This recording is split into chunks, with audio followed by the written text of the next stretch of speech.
"Give me 30 seconds, Mr. Wilson," a young girl called from inside the storage room. "This old leg and I are having another disagreement." A metallic click followed, then the sound of her laughter. Jonathan Bennett stopped beside the half-open door.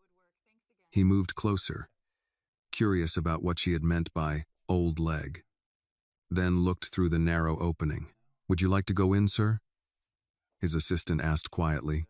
Jonathan raised a hand, signaling him to wait. His eyes remained fixed on the young woman sitting inside. Technical drawings covered the table beside her, and she was explaining something to Samuel Wilson while struggling with a worn prosthetic leg. "Not yet," Jonathan said. He glanced at his assistant, Daniel Price. "You know why I came here today? I want to see how people work when they don't know I'm watching. That's why I ordered everyone at headquarters not to announce this visit." Another metallic click came from the storage room. "That doesn't sound like cooperation," Sam said. "It's thinking about it." Jonathan stepped closer. A black girl sat on a folding chair between shelves of printer paper and cleaning supplies. Her navy work pants were rolled above her right knee as she tried to attach the old prosthetic. The plastic socket had faded with years of use. One strap was badly frayed, and the locking mechanism kept slipping before it could fasten. Samuel Wilson, the center's technical manager, stood beside her with his arms folded. "Annie, you don't have to force it," he said. "I've told you before, that leg needs to be replaced." "I'm not forcing it, I'm negotiating." "You've been negotiating for 10 minutes. Then we must be close to an agreement." Sam shook his head, though the corner of his mouth lifted. "You can go home and leave the returned joint report unfinished. Someone else can handle it." "They can," Annie said, adjusting the strap. "Then tomorrow I'll have to waste half the morning figuring out what they did to it."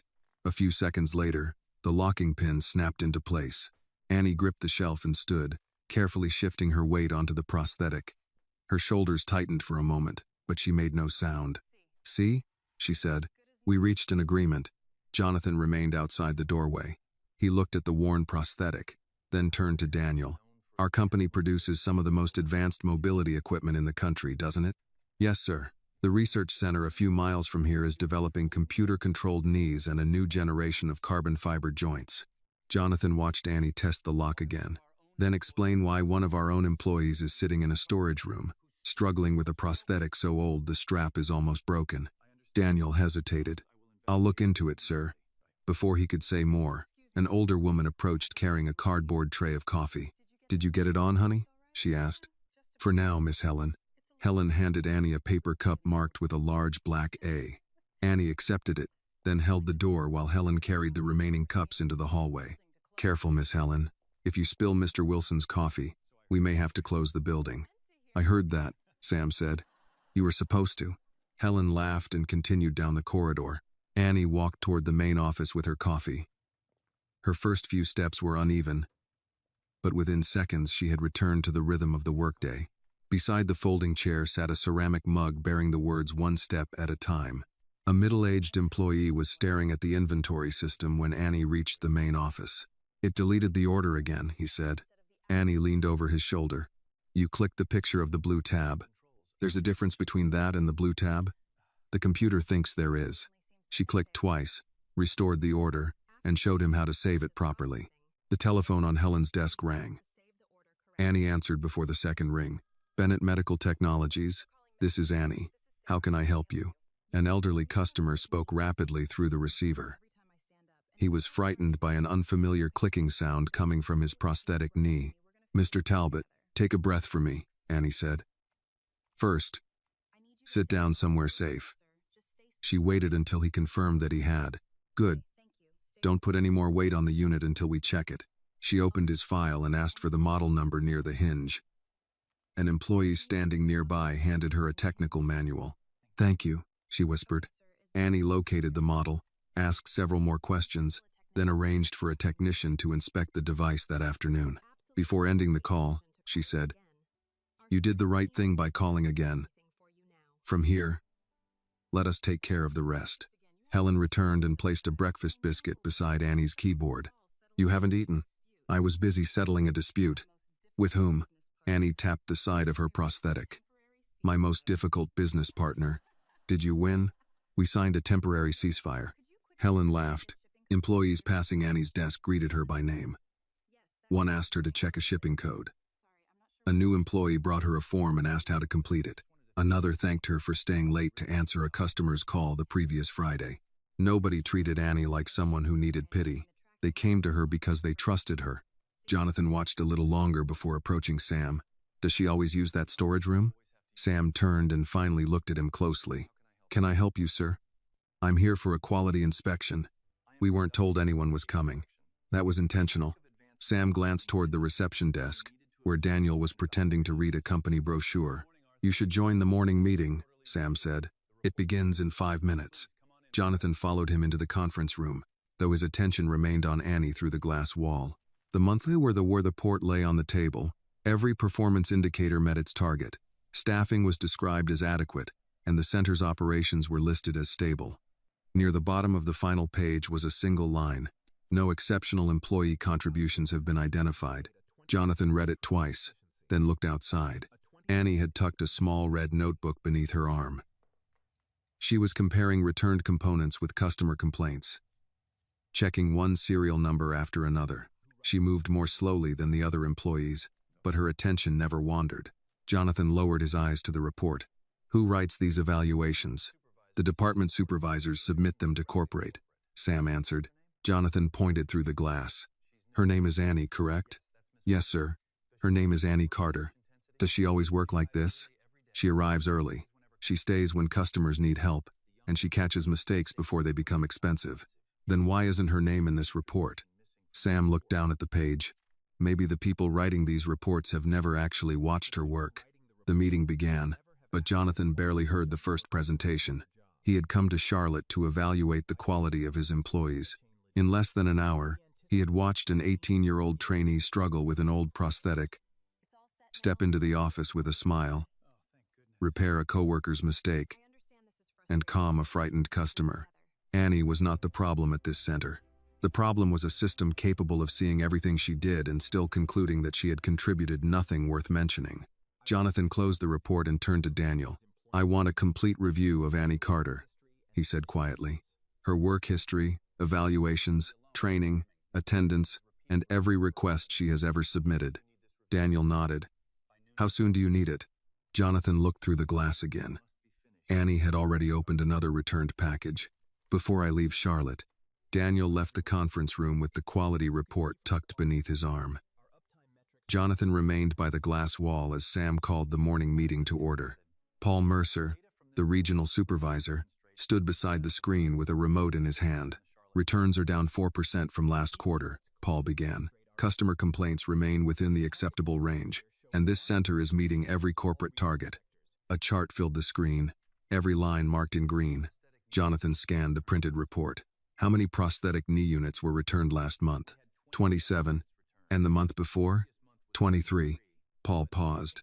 That's correct, but the increase is probably seasonal. What caused the returns? Improper fitting, mostly. Customers don't always follow the instructions. Through the glass, Jonathan saw Annie open another box. She placed a black knee joint on a padded mat, checked its serial number, then wrote something in her red notebook. When Paul mentioned improper fitting, she looked toward the conference room. Miss Carter, Jonathan called. Annie glanced behind herself, then pointed at her chest. Yes, you. Come in for a moment. She picked up the notebook and entered. Her first few steps were measured, but the smile remained on her face. Paul lowered the remote. Annie works in service support. She doesn't normally attend quality meetings. Then today will be different, Jonathan said. Annie stopped near the end of the table. Did I enter something incorrectly? No. Mr. Mercer says most returned knee units are caused by customers fitting them improperly. Do you agree? Paul shifted beside the screen. She answers service calls, Mr. Bennett. She isn't responsible for engineering analysis. Jonathan kept his attention on Annie. I asked for her opinion. She glanced at Sam. He gave her a small nod. Not completely, she said. Paul folded his arms. What are you basing that on? The customers who called. Complaints aren't technical evidence. They're still evidence. Jonathan pulled out the empty chair beside him. Tell us what you noticed. Annie set her notebook on the table but remained standing. Most customers describe the same pattern. The knee works normally in the morning. After several hours, it starts clicking or responding more slowly. That usually indicates an incorrect fit, Paul said. Sometimes, but the same problem keeps appearing in the same places. She opened the notebook. The pages contained dates, model numbers, locations, and brief notes arranged in narrow columns. Most of these calls came from Florida, Georgia, Louisiana, and southern Texas. The failures happened after people had been outside in hot, humid weather. Paul let out a restrained sigh. Heat exposure is already included in laboratory testing. At what temperature? Annie asked. Within the required federal range. For how long? Paul paused. Jonathan leaned back. Do you know? The engineering department has the full protocol. Annie turned another page. Mr. Talbot called this morning because his knee started clicking while he was gardening. Yesterday it reached 86 degrees in Charlotte, and the humidity was high. His unit is the same model as 19 of the 27 returns. Paul reached toward the notebook. Where did you get those numbers? I reviewed the service records. Who asked you to conduct that review? No one. Paul looked at Sam. Why is a trainee carrying out an independent investigation? Because she noticed a pattern, Sam said. That is not part of her position. No, Sam replied. It is part of how she works. The room went quiet. Annie kept her voice steady. I'm not saying the entire design is defective. The locking ring or sensor seal may react differently after several hours of heat and moisture. Once the unit cools down, it works again, so the system records the case as customer error. Luis Ortega, one of the senior technicians, leaned forward. That could explain why some returned units pass every inspection after arriving here. Paul looked at him. There is no proof. Not yet, Annie said, but there is enough reason to test it. Jonathan tapped the report. This document states that improper installation is the primary cause. Was Annie's information considered before that conclusion was written? I wasn't aware she had collected it, Paul answered. Sam rested both hands on the table. Her notes have been attached to the weekly service report for 6 weeks. Paul's gaze moved from Sam to Annie. I receive a large amount of material. Clearly, Jonathan said. Annie closed the notebook. Mr. Bennett, I could be wrong, but I don't think we should keep blaming customers until we know for certain. Jonathan studied her. She showed no satisfaction at challenging Paul and made no attempt to embarrass him. She simply wanted the problem investigated. What would you test first? He asked. I would place one of the returned units in a heated humidity chamber for several hours, not just for the minimum standard cycle. Then I would compare the locking response before and after moisture reaches the seal. Luis nodded. We can do that here. Paul turned toward him. This center isn't authorized to change corporate testing procedures. Then don't change them, Jonathan said. Run an additional test. I would need formal approval. You have it. Jonathan looked at Annie. Give Mr. Ortega every serial number you tracked. Yes, sir. And send me a copy of your notes. I will. The meeting continued, but the atmosphere had changed. Paul finished his presentation without directing another question toward Annie. When the room emptied, Jonathan remained with Sam. How long has she been tracking these failures? Since her second week here. And no one at corporate noticed? I sent the information. That wasn't what I asked. Sam gathered the abandoned handouts. Then no, sir. No one noticed. Outside, Annie and Luis were already separating returned knee units. Helen stood beside them with a roll of shipping labels. You planning to solve another department's problem before lunch? Helen asked. I'd prefer to solve it before lunch. I'm getting hungry. That biscuit is still beside your keyboard. I'm building suspense. You're building low blood sugar. Helen placed the biscuit directly on Annie's notebook. At a nearby desk, a new employee raised his hand. Annie. Do you have a minute? Give me 2. He held up a shipping form. I think I sent a replacement joint to the wrong address. Annie checked the computer, found the mistake, and showed him how to stop the package before pickup. Don't worry, she said. Everyone does it once. Did you? Twice. That's why I'm an expert. The young man relaxed. Jonathan watched the employees around her. When they needed help, they did not search for a supervisor. They searched for Annie. Daniel returned carrying a slim personnel file. This is everything stored locally, he said quietly. Attendance, training records, and performance evaluations. Corporate is sending the remaining documents. Jonathan opened it. Annie had never missed a shift without notice. She had completed every optional training module available to her position. 12 customer comments mentioned her by name. Her official rating still read, "Meets minimum expectations." Jonathan turned the page. Sam had submitted 3 separate recommendations asking that Annie be admitted to the company's technical training program. All 3 had been rejected. If you believe Annie deserved to be recognized for her talent and hard work, please give this video a like to show your support for her. And tell us in the comments where you're watching from. You may be surprised to discover that someone near you is watching Annie's story right along with you. Each form gave the same reason: insufficient professional background, not recommended for advancement. Jonathan looked through the glass. Annie was kneeling beside an open return box, showing Louise the location of the seal she believed was failing. Her notebook lay open between them. "Who rejected these applications?" Jonathan asked. Daniel checked the signatures. "Human Resources approved the decisions, but the recommendations came from Research and Operations." "Malcolm Reed?" "Yes, sir." Jonathan closed the file. "Get me the original submissions. I want the timestamps, every revision, and the name of each person who opened them. I'll contact legal. And don't tell Malcolm what we're reviewing." Daniel nodded and left. Across the room, Annie laughed when Helen pushed the forgotten biscuit closer to her hand. Jonathan had come to Charlotte to measure his employees against the standards of the company he had built. Annie had not failed to meet the company's standards, but the company's standards had failed to recognize Annie. By early afternoon, Daniel had obtained the original versions of Sam's 3 recommendations. He placed the files beside Jonathan in an unused office overlooking the service floor. "The local copies match what Sam submitted," Daniel said. The wording changed after they reached corporate. Jonathan opened the first recommendation. Sam had described Annie as reliable, observant, and unusually skilled at connecting customer complaints with recurring technical problems. He had requested that she be admitted to the company's entry-level technical training program. The version returned by Human Resources contained only 2 sentences: limited formal education, insufficient preparation for technical advancement. Jonathan compared the dates. "Who changed it?" The file was opened by Victoria Lang's office, then forwarded to Research and Operations. "Malcolm's department." "Yes." "Any explanation?" "None in the record." Jonathan looked through the glass. Annie was standing beside Louise at the testing station while he placed one of the returned knee units inside the humidity chamber.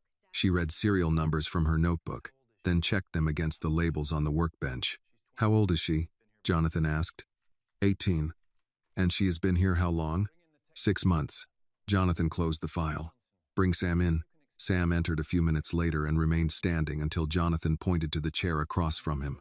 "I read your original recommendations," Jonathan said. "You rated Annie well above the minimum. I rated the work I saw. Why did you submit the same request 3 times? Because the first 2 answers didn't make sense." "What answer were you expecting?" "One based on her ability." Jonathan placed the altered version beside Sam's original. "Did you ever see this wording?" Sam read it, and his expression hardened.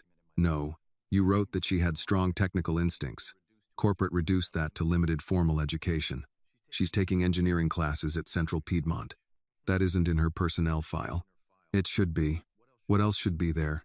Sam leaned back.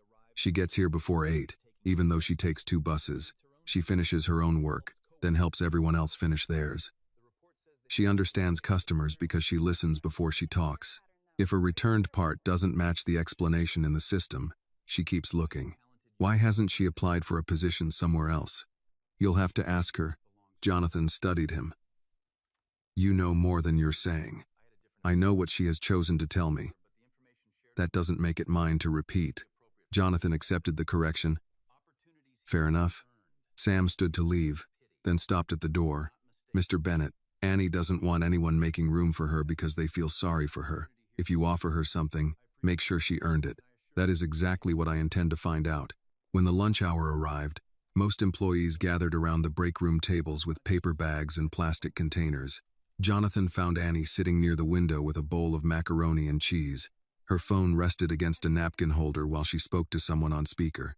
"Did you take your break?" Annie asked. A woman's tired voice answered, "I'm taking it now." "That means you're still standing near the loading desk." "I sat down for almost a minute." "Mom." "All right, I'm sitting." "And you brought the chicken salad?" "Yes, ma'am." Annie smiled. "Good. I'll call after class." She ended the call and noticed Jonathan near the door. Sorry. My mother and I supervise each other. Does she work nearby? At a distribution center off Wilkinson Boulevard. She works nights, so I call before she gets too busy. Jonathan gestured toward the empty chair. May I? It's your company. That wasn't my question. Annie moved her notebook aside. Yes, sir. Jonathan sat. Sam says you attend Central Piedmont, 3 nights a week. What are you studying? Engineering technology. Mostly fundamentals right now. Why isn't that listed in your employee file? I added it to my application.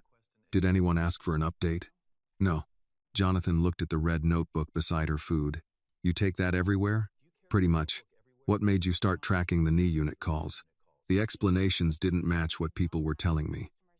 After a while, I thought either 27 customers were making the same mistake, or we were.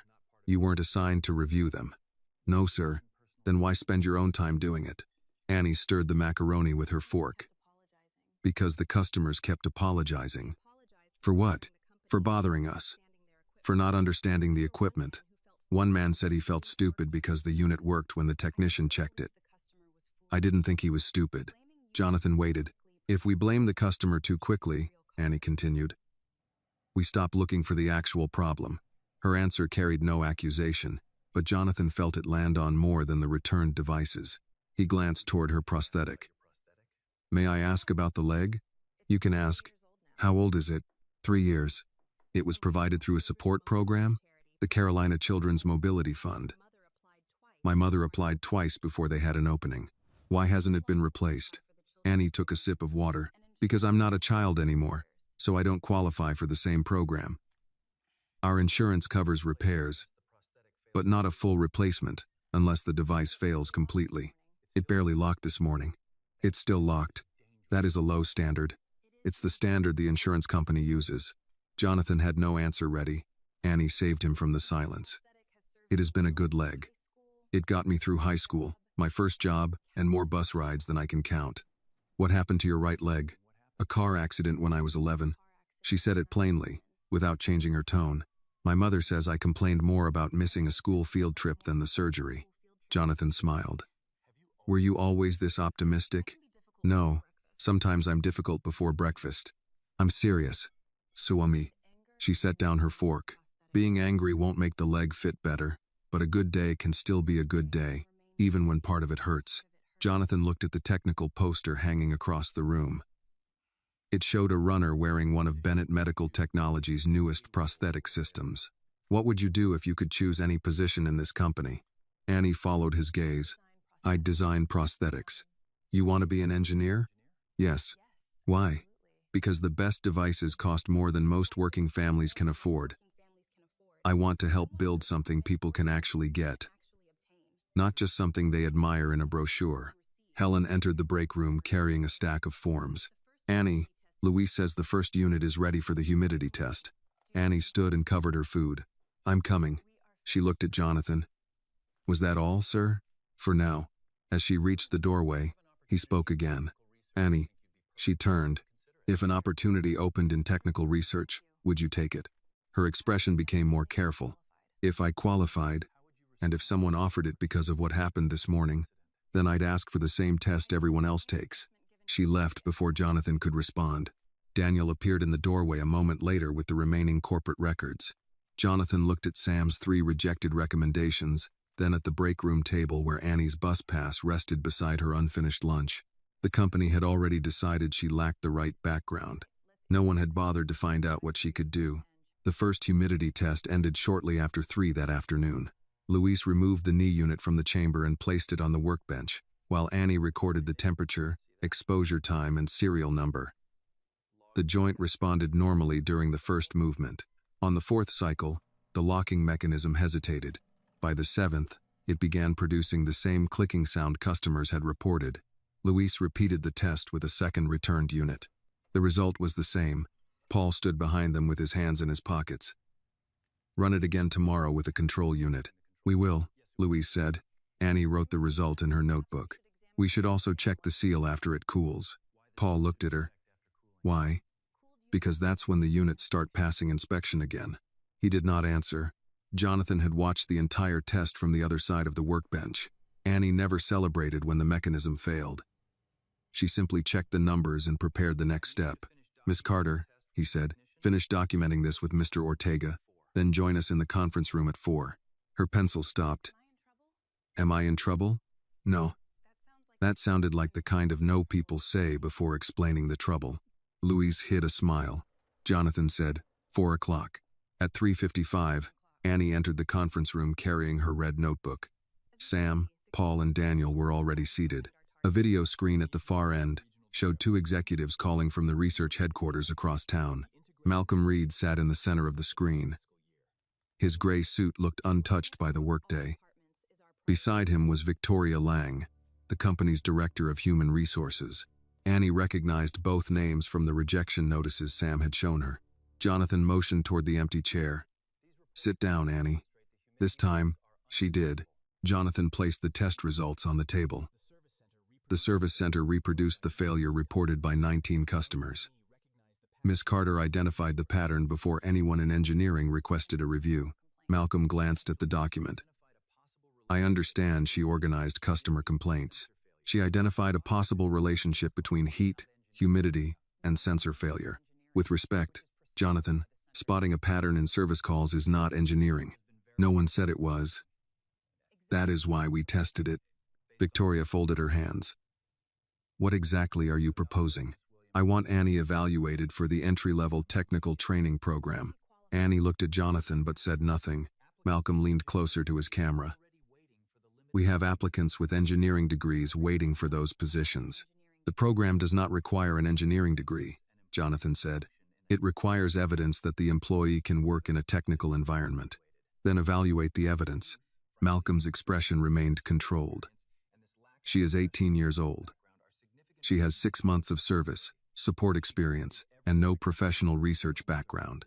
She has completed every technical module available to her position," Sam said. "I submitted that information 3 times. Victoria looked down at something outside the camera. The applications were reviewed. "No," Jonathan said. "They were shortened, rewritten, and rejected." The room became still.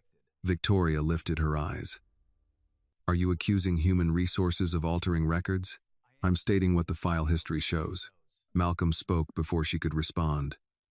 "Jonathan, this is becoming personal. You arrived this morning, saw a young employee with a difficult circumstance, and decided the company had failed her." Annie's posture changed slightly. Jonathan noticed. "This is not about her circumstances," he said. "It is about her work. Then let the normal process continue." "The normal process rejected her 3 times without testing her." Malcolm's voice hardened. "Tests can measure skills. They cannot measure whether someone belongs in the room." Jonathan stared at the screen. "Who gave you the right to decide who belongs?" Malcolm did not answer. Annie placed both hands on the table. "May I say something?" Jonathan nodded. She looked toward the screen. "I don't want to be placed in the program because Mr. Bennett visited today." Victoria's expression softened in a way that looked practiced. "That is a sensible concern, Annie." "I'm not finished." Sam lowered his eyes to hide his approval. Annie continued, "Give me the same assessment you give other applicants. Same questions, same time limit, same scoring. If I qualify, let me train. If I don't, tell me what I need to learn." Malcolm studied her. "And if you fail?" "I go back to work and keep studying." Jonathan asked, "Is the standard assessment available next week?" Victoria hesitated. "It can be arranged." "Good. Daniel will monitor the process, and an independent technical reviewer will score it." Malcolm sat back. "You do not trust my department to evaluate one trainee?" "I do not trust any department to investigate itself." The call ended with the assessment scheduled for the following Thursday. When the screen went dark, Annie closed her notebook. "Thank you for the opportunity," she said. "You asked to earn it," Jonathan replied. "Now earn it." She smiled. "That part I know how to do." For the next 8 days, Annie followed the same schedule. She arrived before 8, completed her service work, helped Luis document the humidity tests, and attended class at Central Piedmont 3 evenings that week. Sam reviewed mechanical drawings with her during lunch. He did not give her answers. "You're reading the load direction backward," he said one afternoon. Annie turned the page around. The page was upside down. The page was fine. Then I was upside down. Helen brought chicken soup in a thermos and a square of cornbread wrapped in foil. You need food if you're going to argue with engineers, she said. I thought I was taking a test. Same thing, but the test uses less expensive words. At home, Grace sat at the kitchen table after her night shift, while Annie practiced explaining a pressure distribution diagram. You lost me after lateral force, Grace said. That means I explained it badly. I work in a warehouse, baby. I'm not your target audience. If I understand it, I should be able to explain it to anyone. Grace pointed toward the diagram. Then start again. And this time, pretend I'm tired. You are tired. Exactly. Realistic testing conditions. On Thursday morning, Annie reported to a testing room at the research headquarters. She wore the navy jacket Grace had found at a discount store and carried 2 sharpened pencils, her calculator and the red notebook, though the proctor made her leave the notebook outside. The assessment lasted 4 hours. It covered technical reading, safety procedures, data analysis, and mechanical reasoning. The final section required Annie to review a simulated product failure and present a practical response. She did not know every formula. When she was uncertain, she said so and explained how she would verify the answer. She found 2 errors in the supplied customer data and recommended testing the device under real-world conditions instead of repeating the same laboratory cycle. The results arrived the next afternoon. Annie's theoretical score ranked near the middle of the applicant group. Her scores in fault detection, user analysis, and practical problem-solving were among the highest. The independent reviewer recommended her for a 3-month position as a technical research trainee. Sam read the result twice before handing it to her. You earned the room, he said. Annie looked at the paper, then at the people gathered around her desk. Helen was already crying. Miss Helen, please don't, Annie said. You'll make everyone think I'm leaving forever. You're going 25 minutes across town. At my age, that is forever. The following Monday, Grace adjusted the collar of Annie's jacket beside the apartment door. You don't have to look like those people, she said. You just have to walk in knowing why you're there. Annie held up her new identification badge. Technical research trainee. Grace smiled. Sounds expensive. The jacket was 30% off. I raised you right. At 8:30, Annie stood before the glass entrance of the main research building. Her old prosthetic clicked softly as she shifted her weight. Inside, several employees looked toward her badge, then toward her leg. At the service center, everyone had known her name. Here, before she had taken a single step, some of them had already decided she did not belong. The security guard checked Annie's new badge twice before handing it back. Research is on the 4th floor, he said. Visitors sign in at the desk. I'm not a visitor. He looked at the badge again. Right. Technical trainee, Annie smiled. That's what the expensive plastic says. The guard's expression softened. He pointed toward the elevators. 4th floor. Turn left when you get out. Thank you. The elevator doors opened onto a wide corridor lined with glass offices. Employees moved between laboratories carrying tablets, sealed component cases, and stainless steel trays. Annie stepped aside to let 2 engineers pass. One of them glanced at her badge, then at her prosthetic leg.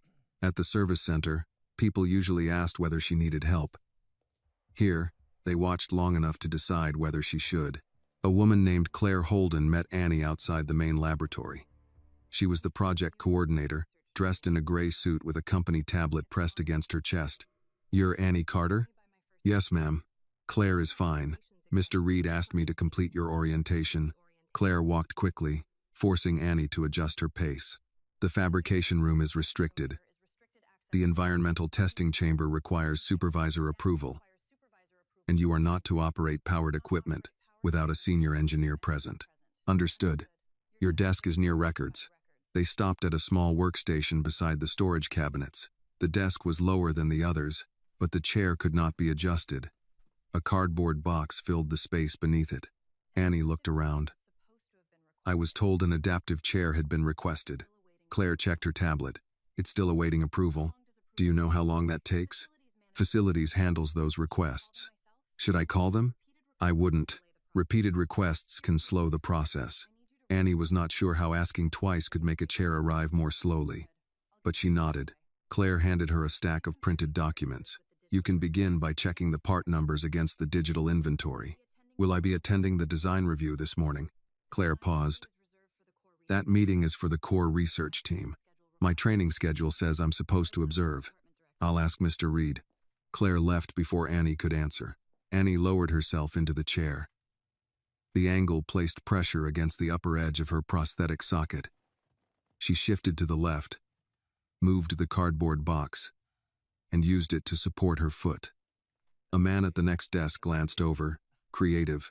I studied advanced furniture engineering. He smiled despite himself. Marcus Lee, junior mechanical engineer.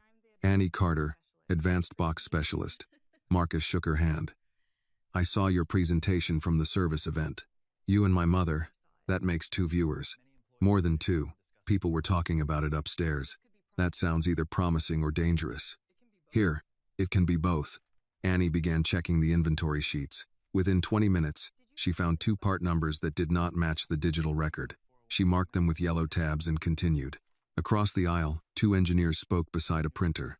They were not whispering as quietly as they thought. That's Bennett's new trainee? The one from the service office. I heard he created the position after seeing her leg. Good publicity, I guess. Annie kept reading. Marcus looked toward them, then back at her. You heard that? I have 1 missing leg, Marcus. My ears are both original. You could say something. I could. Or I could finish before they do. At 10:30, Claire returned. Mr. Reed approved you to observe the design review, but you will take notes only. I can do that. The conference room was already full when Annie entered. Malcolm Reed sat at the head of the table. He gave her a brief glance. Miss Carter, sit near the end, please. The only empty chair was against the far wall, several feet from the table. Annie carried it closer, but Malcolm stopped her. That area needs to remain clear for foot traffic. She returned the chair to the wall and opened her notebook. A senior engineer named Dr. Nathan Cole presented a problem involving a new hydraulic ankle system. The joint performed well in controlled testing but felt unstable when users moved between flat surfaces and ramps. We may need a stronger resistance setting, Nathan said. That would increase battery use, another engineer replied. Then we modify the power unit. Annie studied the diagram projected on the screen. The transition sensor was positioned near the rear of the housing. She raised her hand. Malcolm continued speaking as though he had not seen it. Annie waited, then lowered her hand. A few minutes later, she raised it again. Malcolm stopped. Do you have a question? It may not need stronger resistance. Nathan looked toward her. What do you mean? The sensor reacts after the user's weight has already shifted forward. On a ramp, that delay might make the ankle feel unstable. Moving the sensor closer to the center could let it detect the angle earlier. Malcolm tapped his pen against the table. The sensor position has already been reviewed. Annie looked at the diagram. Was it tested with slower users? We test according to the approved protocol. Some older customers take shorter steps. The weight transfer would last longer. This is a design meeting, Miss Carter. You are here to observe. Annie closed her mouth and wrote in her notebook, test sensor placement with slower gait. The meeting continued. 10 minutes later, Nathan enlarged the same diagram. What if the issue is timing rather than resistance? He asked. We could reposition the sensor toward the center and test it with a slower walking cycle. Several people nodded. Malcolm leaned forward. That is worth exploring. Annie looked down at her notebook. Marcus, seated across the room, met her eyes. His jaw tightened. After the meeting, he caught up with her in the corridor. He repeated exactly what you said. Almost exactly. And Reed praised him for it. Annie opened her notebook and wrote beneath the first line. Same idea, different voice. Marcus read it. That doesn't bother you? It bothers me. You don't look angry. I'm at work. Not looking angry is apparently part of my training. That isn't fair. No, Annie said. But getting angry in the hallway won't put my name on the test results. She returned to her desk and finished the inventory review before lunch. By noon, she had identified 6 mismatched part numbers and 1 batch of seals stored under the wrong temperature requirement. Claire examined the list. Who asked you to check the storage conditions? No one. The label caught my attention. Claire looked at the marked container, then called a laboratory technician. The seals were removed before they could be used in a prototype. You prevented a full batch from being assembled incorrectly, Marcus said after Claire walked away. Annie reached for the sandwich Grace had packed that morning. I also made it to lunch without the chair collapsing. Productive day. Her phone buzzed with a message from Jonathan. How is the first morning? Annie looked at the cardboard box beneath her foot, the 6 corrected records, and the note in her red notebook. She typed, "The work is interesting. The furniture is losing." 3 dots appeared, then disappeared. A moment later, Jonathan replied, "I'll visit this afternoon." Annie put the phone away. She did not intend to complain to him about the chair, the comments, or the meeting. She had asked for the chance to prove herself, and she planned to do exactly that. Across the floor, Malcolm stood inside his glass office, speaking quietly with Claire while looking toward Annie's desk. Annie took another bite of her sandwich and opened the next inventory file. She had been inside the research building for less than 4 hours. Her work had already prevented one production mistake and offered a solution in a room where no one wanted to hear it from her. The problem was no longer whether Annie could keep up. The problem was how long the people around her could continue pretending they did not see her. Jonathan arrived at the research building shortly after 2.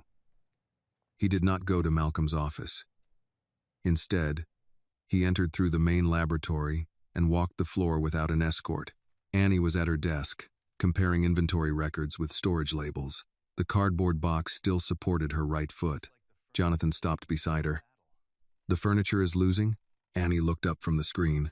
"It has shown remarkable endurance." He examined the chair. "Where is the adjustable one you requested?" "Facilities is reviewing it." "How long have they been reviewing it?" "Long enough for this box to earn seniority." Marcus turned away from his computer to hide a smile. Jonathan looked toward Claire's desk. "Who submitted the request?" "I did," Claire answered. "It's pending approval." "Approve it." "I don't have that authority." "Who does?" "Human Resources." Jonathan took out his phone and called Daniel. "I need every accommodation request from this building for the last 2 years. Approved, denied, and pending. Includes submission dates and the names of everyone who handled them." Claire shifted the tablet against her chest. "Mr. Bennett, these requests normally go through established channels. I am examining the channels." He ended the call. Annie stood. "Mr. Bennett, I don't want this turning into a special case." "It isn't. It may look like one." Jonathan glanced at the box under her desk. "Then the policy needs to work before I arrive, not only after." He walked away before she could respond. Malcolm intercepted him near the elevators. "I heard you were visiting. That seems to happen quickly in this building. We should talk privately." "No, I want to see the production floor first." Malcolm lowered his voice. "Jonathan, people are becoming distracted. Annie has been here half a day, and senior staff are already being questioned about chairs, meetings, and inventory. She found 6 record errors this morning. That is not the issue. What is? The way you are involving yourself. Employees need a clear reporting structure. Then the structure should be able to answer simple questions." Malcolm kept pace beside him. "You are treating ordinary administrative delays as evidence of misconduct." "I have not called them misconduct. You asked for 2 years of records. I asked for information. And what are you hoping to find?" Jonathan stopped outside the elevator. "That depends on what is there." He pressed the call button and stepped inside alone. At the service center, Jonathan had seen how employees worked when no executive was watching. At the research building, he wanted to know what happened after their work entered the reporting system. He spent the next hour moving between departments. He asked technicians how problems were documented, how training candidates were selected, and what happened when an employee challenged a supervisor's conclusion. The answers sounded rehearsed until he asked for examples. A laboratory assistant said every request received fair consideration, but could not name anyone from service support who had entered technical training in the past 3 years. A production manager said promotions were based on performance, then admitted he had never seen the scoring method. A technician using a cane told Jonathan that his request for a parking space near the entrance had remained pending for 4 months. "Did anyone explain the delay?" Jonathan asked. "They said the committee meets quarterly." "When is the next meeting?" The technician gave a tired laugh. "Depends who asks." Jonathan called Rachel Moore before leaving the floor. She answered on the second ring. "You usually call me after something has gone wrong. This time I'm calling before I decide how wrong it is." "That sounds worse. I need you in Charlotte." "When?" "Tonight." Rachel was silent for a moment. "What am I reviewing?" "Personnel evaluations, promotion records, accommodation requests, and changes made between local submissions and corporate decisions." Do you suspect discrimination? I suspect the reports are not telling me the truth. That is not the same thing. I know. Then do not confront anyone else until I secure the records. Jonathan looked through the glass office at Malcolm, who was speaking with Victoria on a video call. How quickly can you preserve the files? I can issue an internal legal hold immediately. Once that goes out, deleting or modifying anything becomes a serious problem. Do it. Jonathan, if senior officers are involved, they will know an investigation has started. They already know I'm asking questions. Questions make people nervous. A legal hold makes them careful. I can live with careful. Rachel arrived in Charlotte shortly after 7 that evening. She met Jonathan and Daniel in a private conference room at a hotel near the airport. Her travel bag remained beside the door while she opened her laptop. Daniel had assembled the first set of records. Rachel read silently for several minutes. The local recommendations for Annie are detailed, she said. The corporate versions are not. Can you prove they were changed? The system should preserve revision histories unless someone had administrative access. Victoria's office does. That does not prove she used it. Jonathan leaned back. What do we need? Original files, server logs, email attachments, and the approval sequence. We also need comparison groups. Meaning? Other employees who applied for the same training program. Their education, experience, ratings, and outcomes. Annie's case alone may show unfair treatment. A pattern shows a system. Daniel slid another folder across the table. I found something else. The folder contained budget summaries for workplace accessibility. The amount approved by the board was higher than the amount spent on equipment and accommodations. Jonathan turned to the final page. Where did the difference go? Daniel pointed to a transfer code. Corporate communications. Rachel checked the account description. Public outreach and brand inclusion campaign. Jonathan stared at the figures. Money intended to provide equipment for disabled employees had been redirected into advertisements about how much the company valued disabled people. Rachel closed the folder. Do not react yet. They used accommodation funds for marketing. It appears that way. We still need authorization records. Whose signature? Malcolm's division requested the transfer. Victoria certified that all urgent employee needs had already been met. Jonathan thought of Annie's cardboard box and the technician who had waited 4 months for a parking space. Rachel watched him carefully.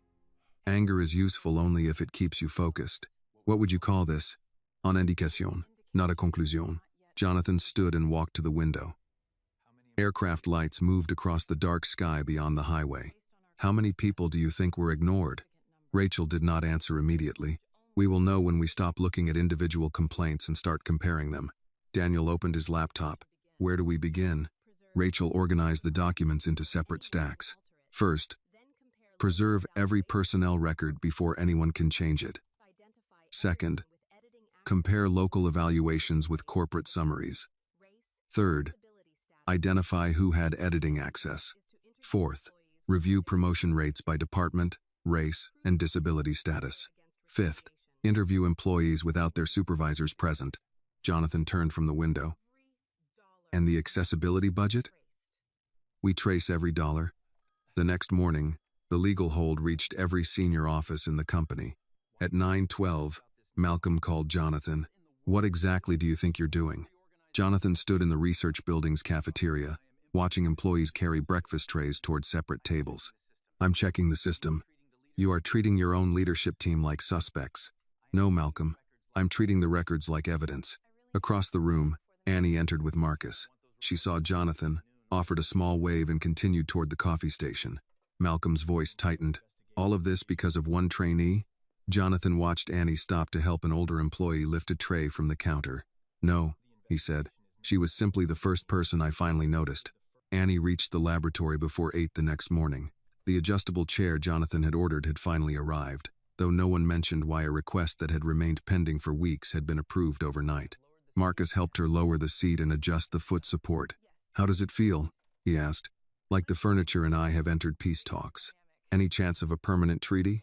Let's not rush diplomacy. Across the room, Luis was preparing the returned knee units for the second round of testing. He had placed one customer return and one unused control unit beside the humidity chamber. Annie set her red notebook on the workbench. Same temperature as yesterday? 88 degrees, Luis said. Humidity, At 80%.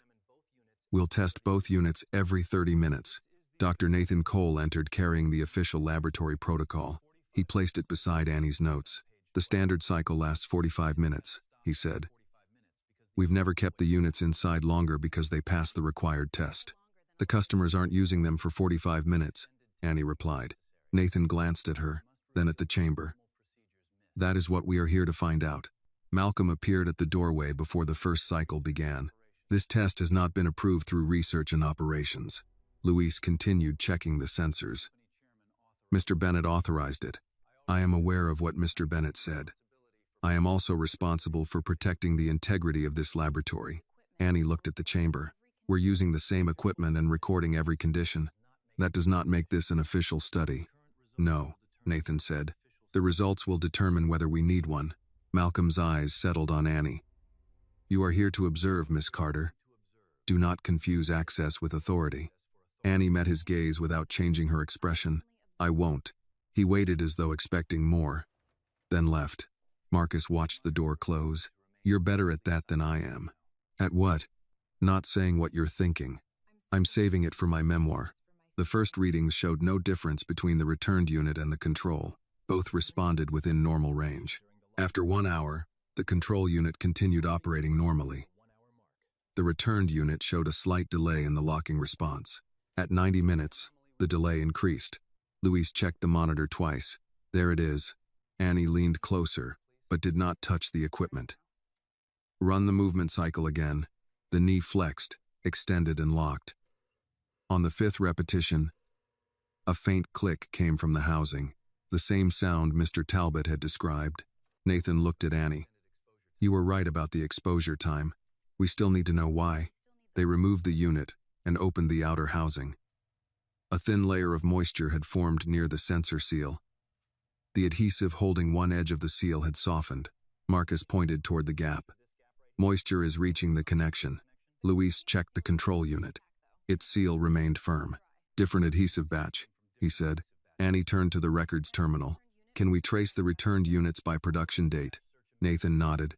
Pull the batch numbers. They worked through the morning, comparing manufacturing records with the serial numbers in Annie's notebook. 17 of the 19 failed units had been assembled during the same 6-week period. All used a replacement adhesive approved by research and operations after the original supplier raised its price. Nathan stared at the screen. This material was approved as equivalent. Was it tested for extended humidity? Annie asked. The certification file says it passed the standard cycle. 45 minutes. Nathan exhaled. 45 minutes. Luis leaned against the workbench. Customers were blamed for improper fitting because the units worked again after they cooled. Annie looked at the returned knee joint. And every time we sent one back without finding the cause, another customer was told the same thing. No one responded. At noon, Malcolm called Nathan into his office. Annie stayed in the laboratory with Luis and Marcus, organizing the results into a timeline. An hour later, Nathan returned without his jacket. He wants the test classified as preliminary, he said. It is preliminary, Annie replied. He also wants the report to state that the engineering team identified the adhesive issue during routine review. Marcus looked up. That isn't what happened. I told him that. What did he say? Luis asked. That customer service observations are not technical findings. Annie closed her notebook. The finding came from the test. The test happened because of your observations, Nathan said. She looked toward Malcolm's glass office. Will my name be on the report? Nathan hesitated just long enough to answer the question. Marcus pushed back from the table. That's not right. Annie picked up her pencil. Then we document everything before anyone forgets how it happened. Nathan studied her. You're not angry? I am. You don't sound angry. My voice isn't the part doing the work. She wrote the date, time, test conditions, and names of everyone present. Luis added his signature beneath the readings. Marcus signed as a witness. After a moment, Nathan signed too. By mid-afternoon, the team tested a new seal made with the original adhesive. It remained stable through 3 hours of heat and humidity. Nathan prepared a corrective action recommendation. Restore the original adhesive. Add extended humidity testing. Notify service centers. Reinspect all units from the affected production period. Annie added one more recommendation. Call the customers whose claims were classified as user error. Louise nodded. We should replace their units. And apologize, she said. Nathan included both points. When Jonathan entered the laboratory near 4, the failed seal and the replacement sample were lying side by side on the workbench. Show me, he said. Annie explained the test from the beginning. She described the customer pattern, the production batch, and the difference between the standard cycle and real-world use. She did not exaggerate her role or minimize anyone else's. Jonathan read the signed timeline. Who prepared this? We all did, Annie said. Nathan handed him Malcolm's revised draft. Jonathan compared the two documents.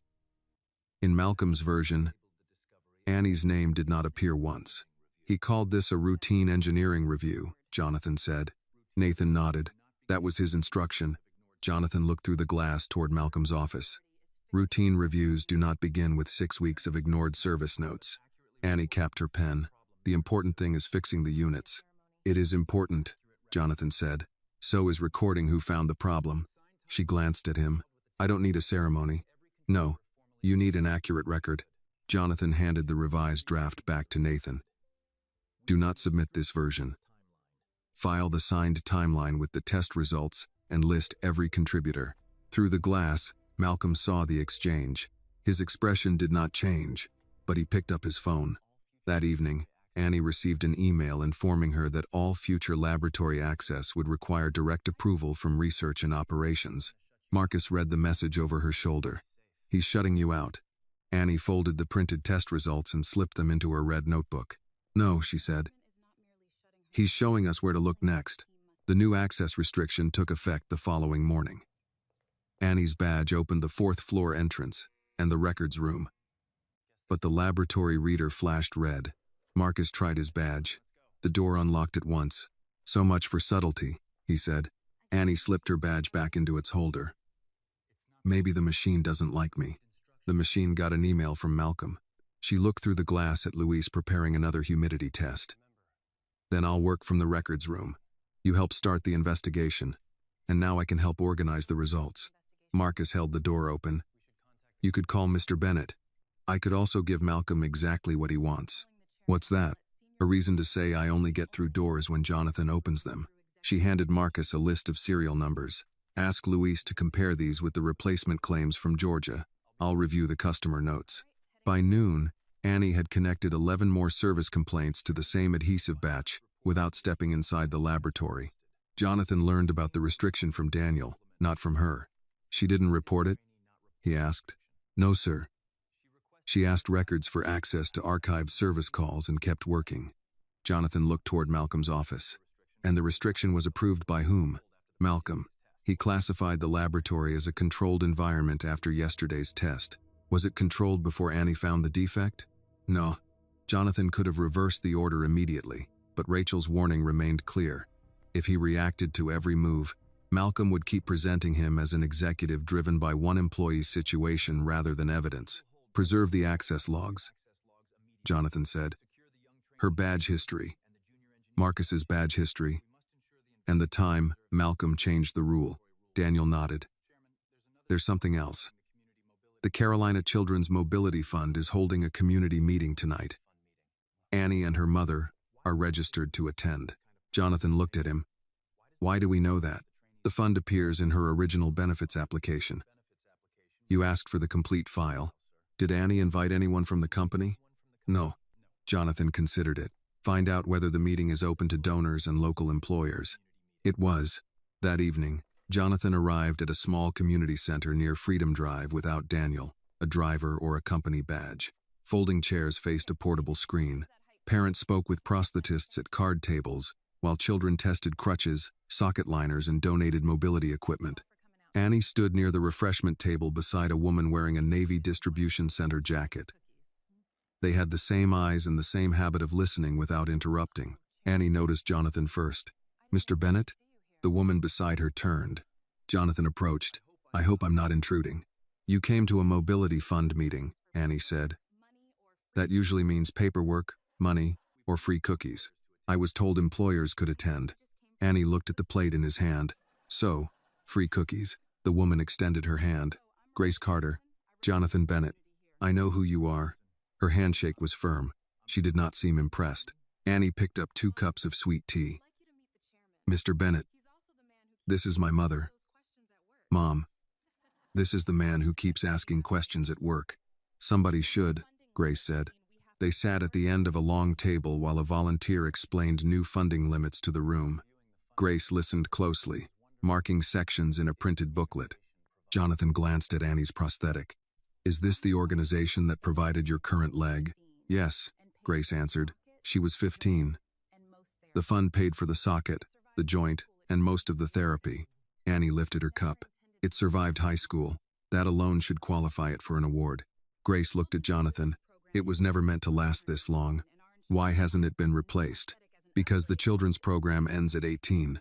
Our insurance calls a new device an upgrade unless the old one stops working completely. It failed to lock this week. And then it locked, Annie said. Grace gave her daughter a look. That is the argument she keeps using. It's a strong argument. It is an 18-year-old argument. Jonathan smiled, but Grace did not. Are you helping my daughter because she is good at her job? Grace asked. Or because you saw her struggling with that leg? Annie set down her tea. Mom, no baby. It's a fair question. Jonathan took a moment before answering. Seeing the leg made me stop. Watching her work made me stay. Grace studied him. She found a product problem that had been overlooked for weeks. He continued. She passed the company's technical assessment. She earned her place in research. And yet she was locked out of the laboratory this morning. Annie turned toward her. How did you know that? You answer my questions too quickly when something is wrong. Jonathan did not defend the company. I'm investigating the decision, he said. Grace folded the booklet. Annie has spent years making people comfortable.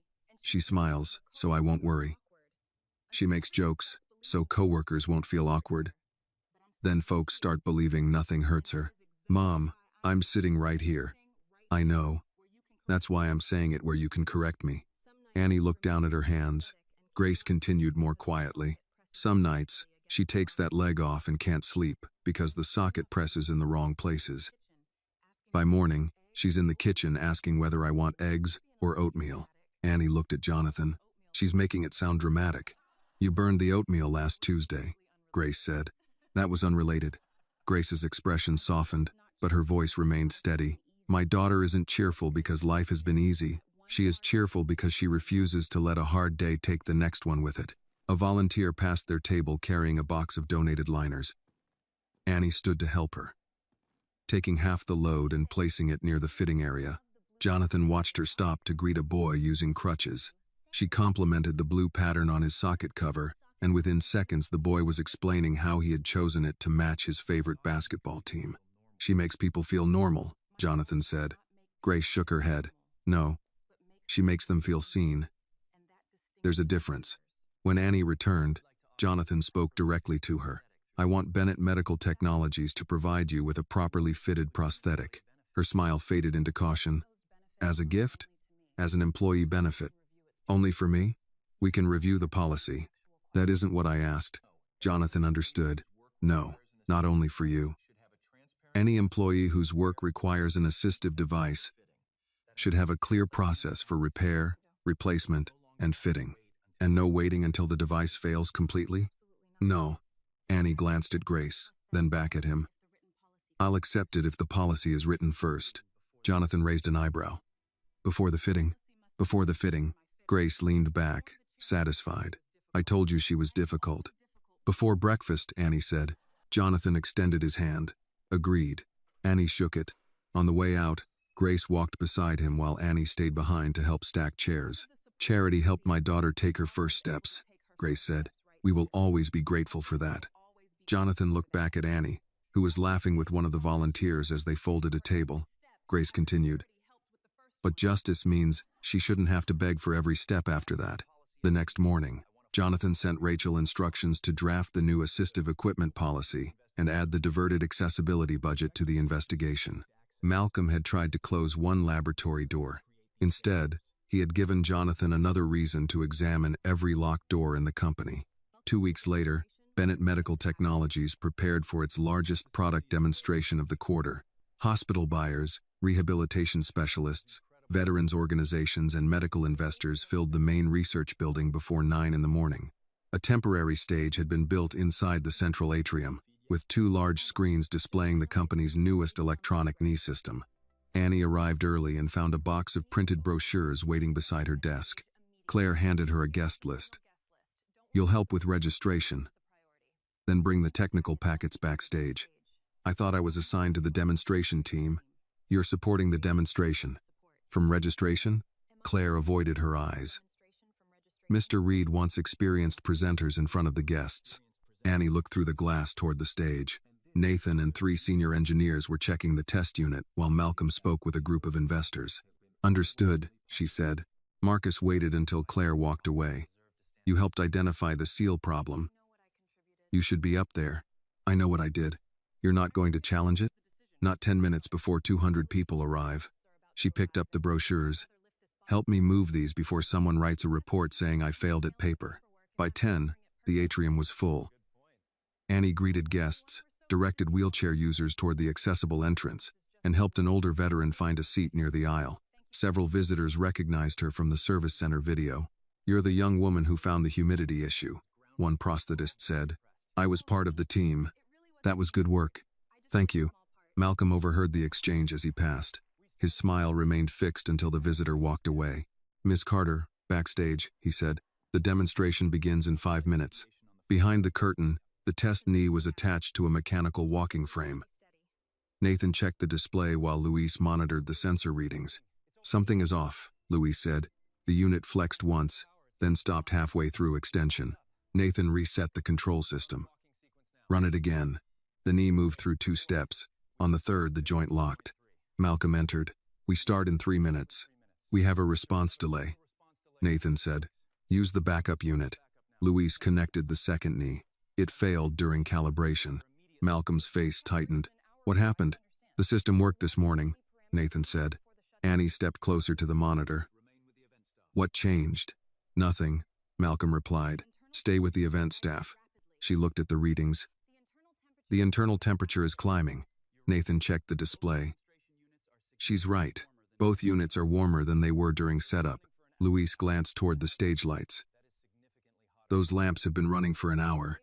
Annie touched the outside of the protective housing. "The new seal is holding moisture out, but the sensor may still be reacting to heat buildup." "We tested it under heat," Malcolm said.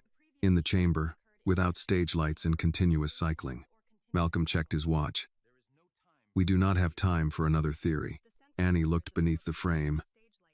"Open the side vent and move the sensor cover away from the light." Nathan crouched beside the unit. "That might reduce the trapped heat.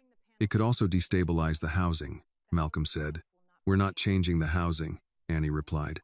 "We're cooling the sensor long enough to confirm the cause." Malcolm stared at her.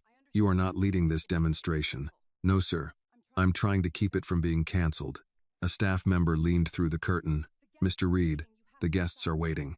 Malcolm turned to Nathan. "You have 60 seconds."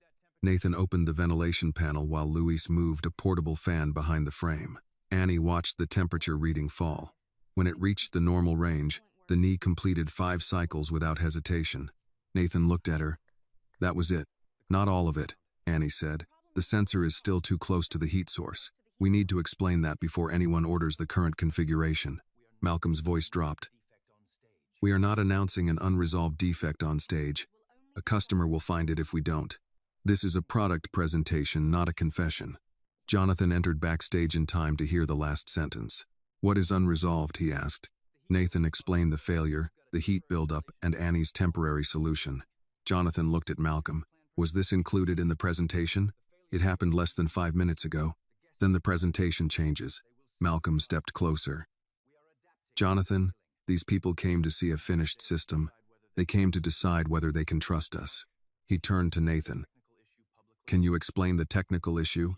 Nathan nodded, then looked toward Annie. "She can explain it better. She saw the pattern first." Malcolm shook his head. "She is an 18-year-old trainee." Jonathan met Annie's eyes. "Can you do it?" She looked toward the curtain.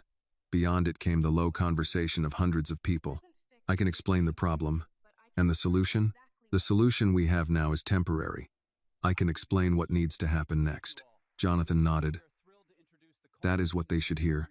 A minute later, Malcolm walked onto the stage and introduced the product. His tone gave no sign of the argument backstage. Nathan demonstrated the knee through several controlled steps, then invited Annie forward. Her name was not printed on the program. For a moment, the audience watched the young black woman with the worn prosthetic leg approach the center of the stage. Annie adjusted the microphone and looked at the mechanical frame beside her. "This unit stopped working 6 minutes ago," she said. The room went still.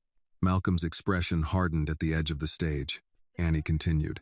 "The problem was not the motor, the software, or the person operating it. Heat from the stage lights built up around the sensor faster than our current testing predicted."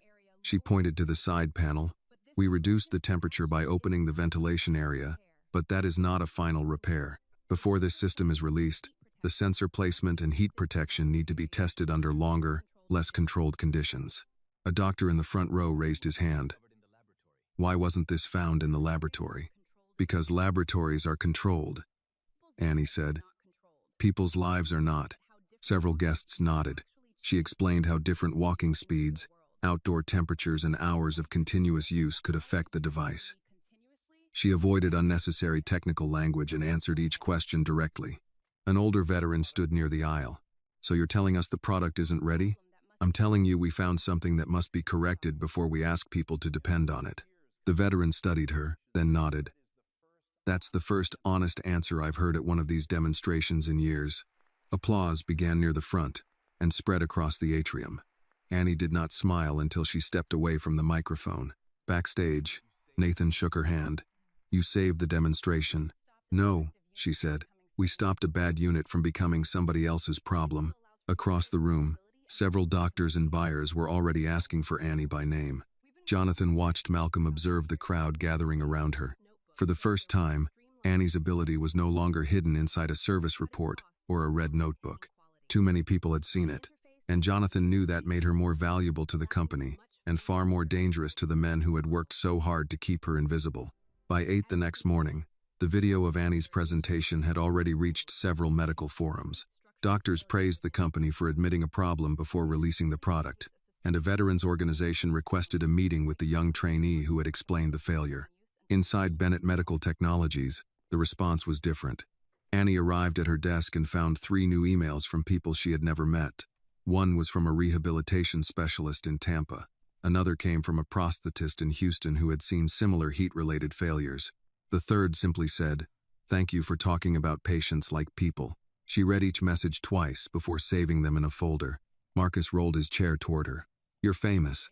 I have 43 views on the internal video. It had 6,000 this morning." Annie looked at him. "That seems unnecessary. It's already being shared outside the company." "Does Malcolm know?" Marcus glanced toward the executive offices. "I think the entire building knows." Claire appeared beside Annie's desk with a printed form. "Mr. Reed wants a written statement about yesterday." "What kind of statement?" "A description of your role during the demonstration." Annie took the form. The first paragraph had already been written. At the direction of the senior engineering team, technical trainee Annie Carter assisted with audience communication after a temporary sensor issue was identified during routine pre-demonstration testing. She read it again. "This says the engineering team identified the problem." Claire kept her voice low. "You assisted with the presentation. I found the temperature increase. You were part of the team." "The form doesn't say that." Claire looked around before leaning closer. "Annie, sign it, and let legal handle the language." "Legal wrote this? I don't know who wrote it. Then I'm not signing it." Claire's expression tightened. "Refusing a factual statement may be viewed as insubordination." "It isn't factual." Annie handed the form back. Claire left without another word. An hour later, Malcolm called Annie into his office. Victoria Lang sat beside him with a tablet open on her lap. "Please sit," Malcolm said. Annie remained standing. "My chair is comfortable enough today." Victoria gave her a practiced smile. "This is not disciplinary. That usually means it might become disciplinary." Malcolm folded his hands. "Yesterday placed the company in a difficult position. You disclosed an unresolved technical issue to customers and investors without approval. Mr. Bennett asked me to explain it. He asked you to speak. He did not authorize you to describe the product as unready. It was unready." Malcolm's jaw shifted. That conclusion belongs to senior engineers. Nathan agreed. Dr. Cole agreed that further testing was needed. That is not the same thing. Victoria turned the tablet toward Annie. Your employee record now includes a note concerning unauthorized public communication and failure to follow the presentation protocol. Annie read the screen. You added this today? We document events when they occur. Does it mention that the unit failed before the demonstration? That information belongs in the engineering report. Does the engineering report mention me? Neither answered. Annie looked at Malcolm. No, it doesn't. Malcolm leaned back. Miss Carter, you have received an unusual amount of access for someone at your level. I suggest you focus on learning, rather than demanding recognition. I didn't demand recognition. You refused to sign a statement because your contribution was not described the way you preferred. I refused because it wasn't true. Victoria locked the tablet. You should consider how difficult it will be to continue in research if every disagreement becomes a question of personal credit. Annie's face remained calm. I don't need every room to like me, she said. I just need the record to tell the truth. She left before either of them responded. Back at her desk, her laboratory access had been removed completely. Her project folders were missing from the shared system, and the test report from the previous day had been moved to a restricted drive. Marcus looked over her shoulder. They locked you out of everything. Not everything. Annie opened her red notebook. She had written the time of the failure, the temperature readings, Nathan's instructions, and the exact moment Jonathan asked her to speak. She also had copies of the humidity results signed by Luis, Marcus, and Nathan. Did you save the emails? Marcus asked. Yes. The original report? Printed and at home. He nodded. Sam trained you well.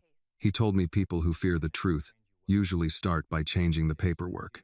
Across town, Jonathan sat with Rachel and Daniel in a private conference room. On the screen before them were two versions of the demonstration report. The first listed Annie as the person who identified the heat buildup and proposed the temporary ventilation response. The second had been edited at 6:14 that morning. In that version, Nathan Cole and Malcolm Reed were credited with discovering the issue during a routine engineering review. Annie appeared only as presentation support.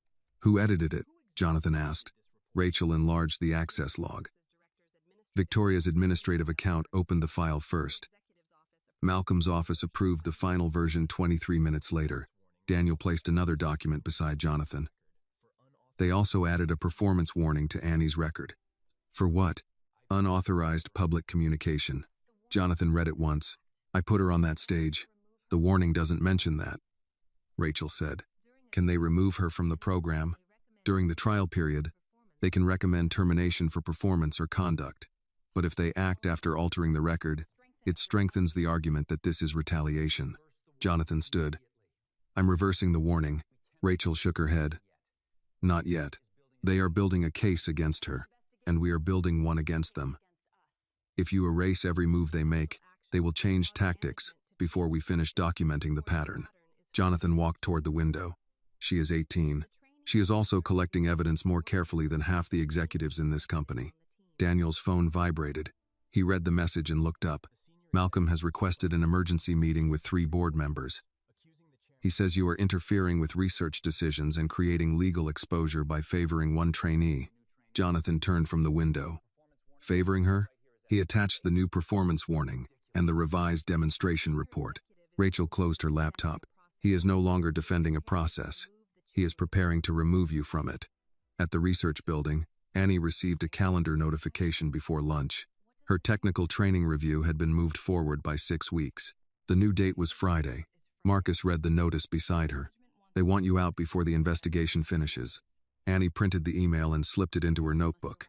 Then we make sure Friday arrives with the correct record. Outside Malcolm's office, Victoria was already assembling a file marked Annie Carter, Performance and Conduct. In another part of the building, Rachel began preserving every version of that file. Malcolm believed he was erasing Annie's contribution one document at a time.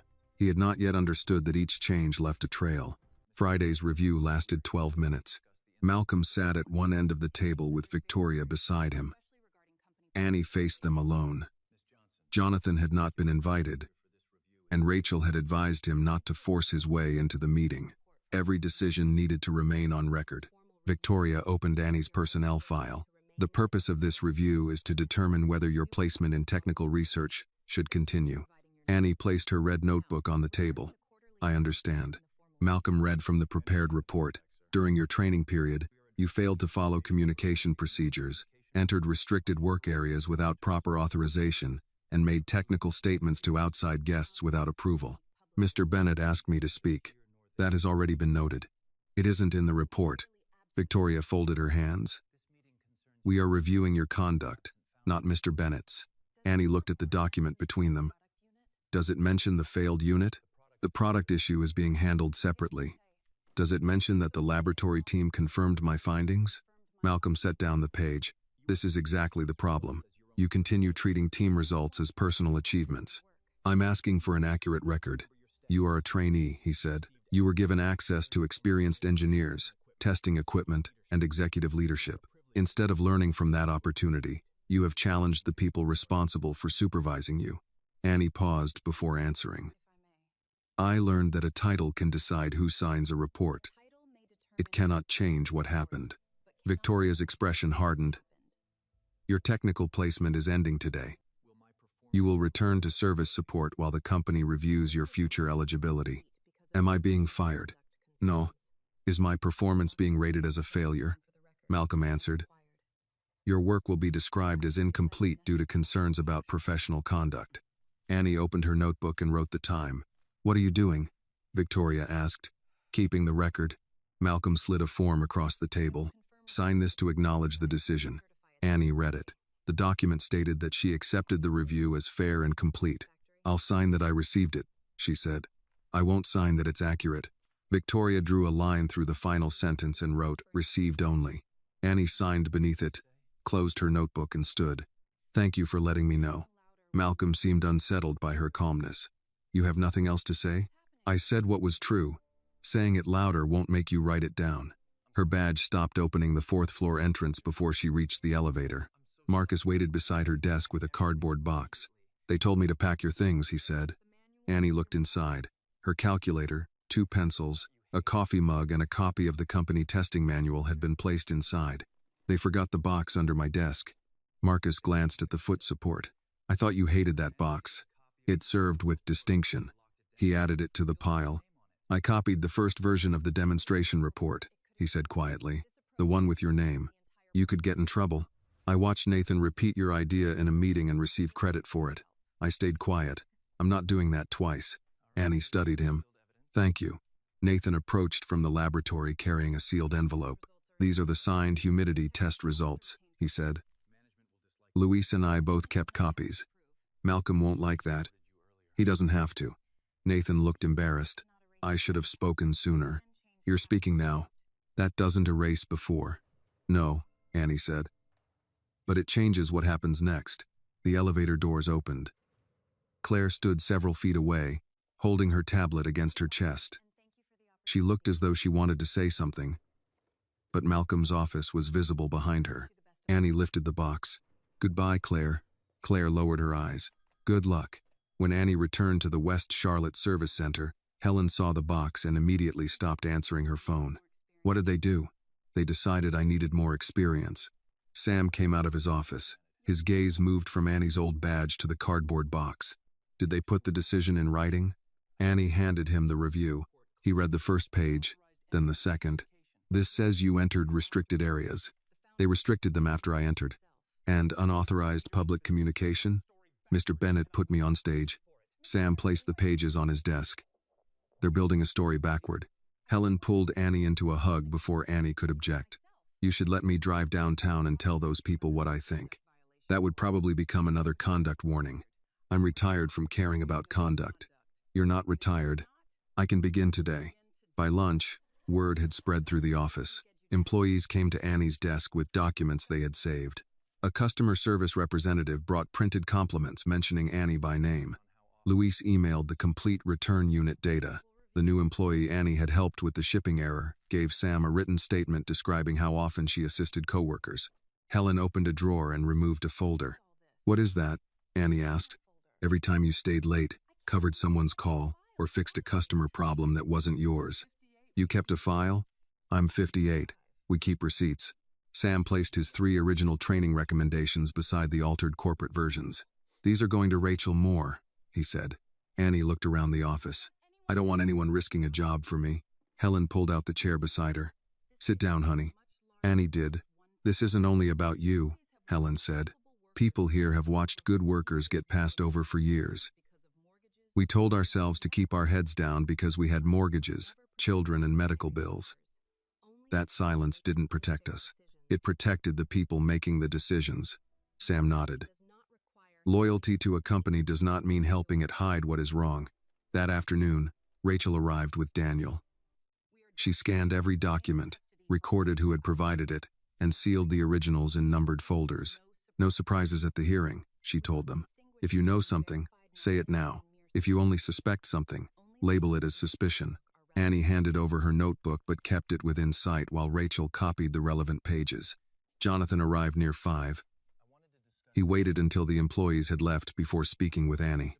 I can reverse Malcolm's decision tonight, and tomorrow he'll say you rescued me again. He removed you because you exposed a problem. Then prove that. Jonathan sat across from her. This may become public. I know. I could arrange a private settlement. Your position would be restored, your record corrected, and your education funded. What happens to Malcolm? He remains under investigation. And the next employee he decides doesn't belong? Jonathan did not answer. Annie closed her notebook. I spent years trying not to make anyone uncomfortable. Maybe discomfort is what finally makes people look. Daniel entered carrying an envelope delivered from headquarters. Jonathan opened it. The board had called an emergency meeting for Monday morning. The agenda listed 4 matters. Jonathan's executive authority, Annie's technical placement, ownership of the censor findings, and the internal personnel investigation. Rachel read the notice over his shoulder. Malcolm believes he has enough votes. Jonathan looked at Annie. You do not have to attend. Yes, she said. I do. On Monday, Jonathan could lose control of the company he had built. Annie could lose the career she had barely been allowed to begin. But when they entered that boardroom, they would not be asking Malcolm to show mercy. They would be asking him to explain the record. Monday morning arrived under a low gray sky. Jonathan entered Bennett Medical Technologies headquarters through the main lobby at 8:15. Daniel walked beside him carrying 2 locked document cases, while Rachel followed with her laptop bag and a folder containing the board notice. Annie waited near the elevators with Sam. She wore the navy jacket Grace had bought for her assessment and held the red notebook against her chest. You came early, Jonathan said. I didn't want traffic to become part of Malcolm's evidence. Sam adjusted his tie. She has been making jokes since 6:30. It keeps him from giving speeches, Annie said. Rachel looked at each of them. Once we enter, let Malcolm finish. Do not interrupt, unless the chairman asks a direct question. We answer with records, not anger. Sam nodded. Annie did too. Jonathan said nothing. Rachel turned toward him. That includes you. I heard you. You also heard me on Friday. I remember. Good. Today would be a poor day to develop selective memory. The elevator carried them to the executive floor. No one spoke during the ride. When the doors opened, Daniel led Sam and Annie to a waiting room beside the board chamber. Jonathan stopped before Annie entered. You can still decide not to testify. She looked through the glass wall at the long table inside. They discussed my work, my record, and whether I belong here without ever asking me. I'm done letting other people explain me. Jonathan nodded. Then wait until Rachel calls you. The boardroom held 11 directors, most of them men and women Jonathan had known for years. Some avoided his eyes. Others greeted him with the formal politeness reserved for a colleague who might not hold the same title by the end of the morning. Malcolm sat near the center of the table.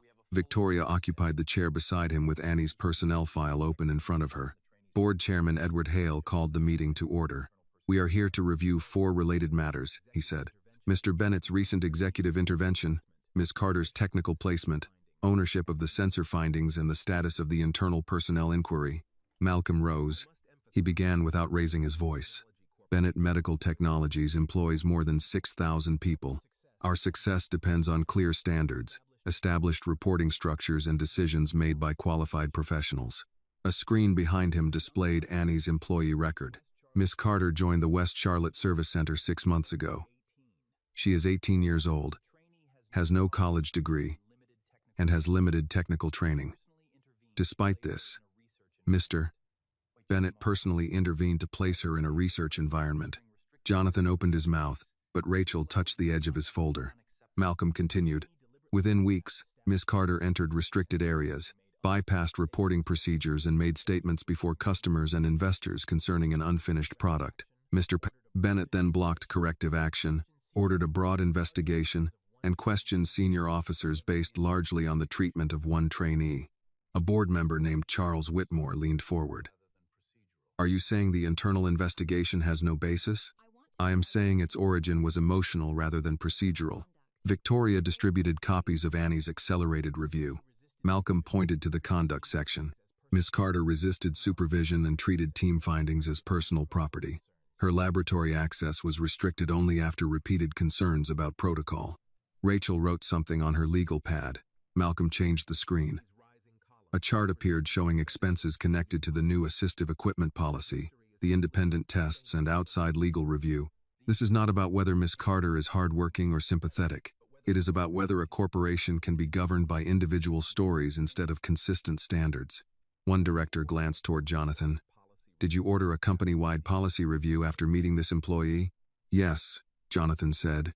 Malcolm nodded as though the answer proved his case. And did you personally authorize her participation in the public demonstration? Yes.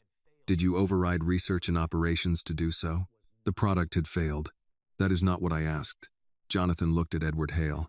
May I answer fully? The chairman nodded. I authorized Annie to explain what happened, because she identified the cause while Malcolm was preparing to present a product he knew had just failed. Malcolm's expression tightened.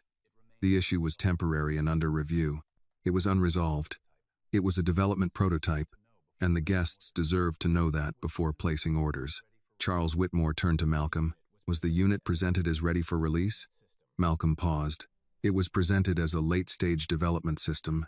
Rachel slid a document toward Jonathan. He placed it on the table. The event program described it as market-ready pending final certification. Several directors began reading. Malcolm returned to his seat. That wording came from communications. Jonathan looked toward Victoria. Using funds transferred from employee accessibility? The room went quiet. Edward Hale raised a hand. We will address financial transfers later. Mr. Bennett, you may present your response. Jonathan stood slowly. He had prepared pages of notes but left them inside the folder. For years, I asked for reports instead of asking people, he began. I accepted green charts, clean summaries, and performance ratings because they made this company easier to manage. He looked around the table. When I visited the West Charlotte Center, I found an employee using a prosthetic leg that barely functioned. That caught my attention, but it was not why I placed her in technical training. He distributed Annie's assessment results.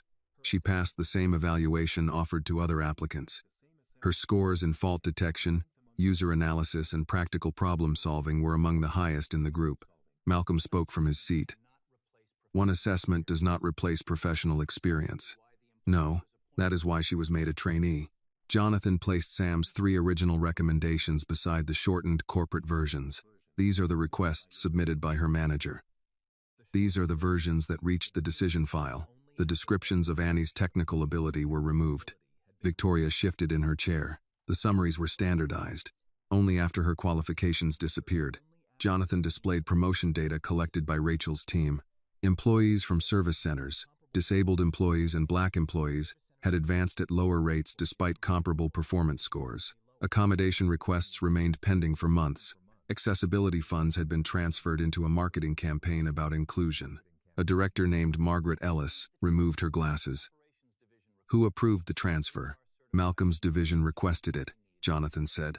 Victoria certified that no urgent employee needs remained unmet. Victoria sat straighter. That statement was based on the reports provided to Human Resources. Reports your office controlled. Malcolm rose again. This is becoming an accusation without context. Jonathan faced him. The context is the company. He turned back to the board. Malcolm did not build this system alone. He built it in the space my absence gave him. I allowed senior titles to replace direct observation. I let summaries replace names. I believed that because I had not personally ordered discrimination, It could not exist under my authority. No one interrupted him. That failure is mine. Edward Hale studied him. Are you admitting negligence? I am admitting responsibility. Malcolm shook his head. Jonathan, you are placing the stability of this corporation at risk over one employee. No, Jonathan said. Annie was simply the first person I finally noticed. He picked up the altered performance warning. This record says she spoke without authorization. I put her on the stage. It says she entered restricted spaces. Those spaces were restricted after her work exposed a product defect. It says she claimed team findings as her own, yet her name was removed from reports written from her notes. Malcolm's voice sharpened. We have standards. Jonathan looked directly at him. Whose standard? The standard of the work, or the standard of the people you prefer to see doing it? Silence settled across the room. Edward Hale closed the file in front of him. We will now hear from Miss Carter. Outside the boardroom, Annie heard the assistant call her name. She stood, placed the red notebook beneath her arm and lifted the canvas bag containing her old prosthetic leg. Sam opened the door for her.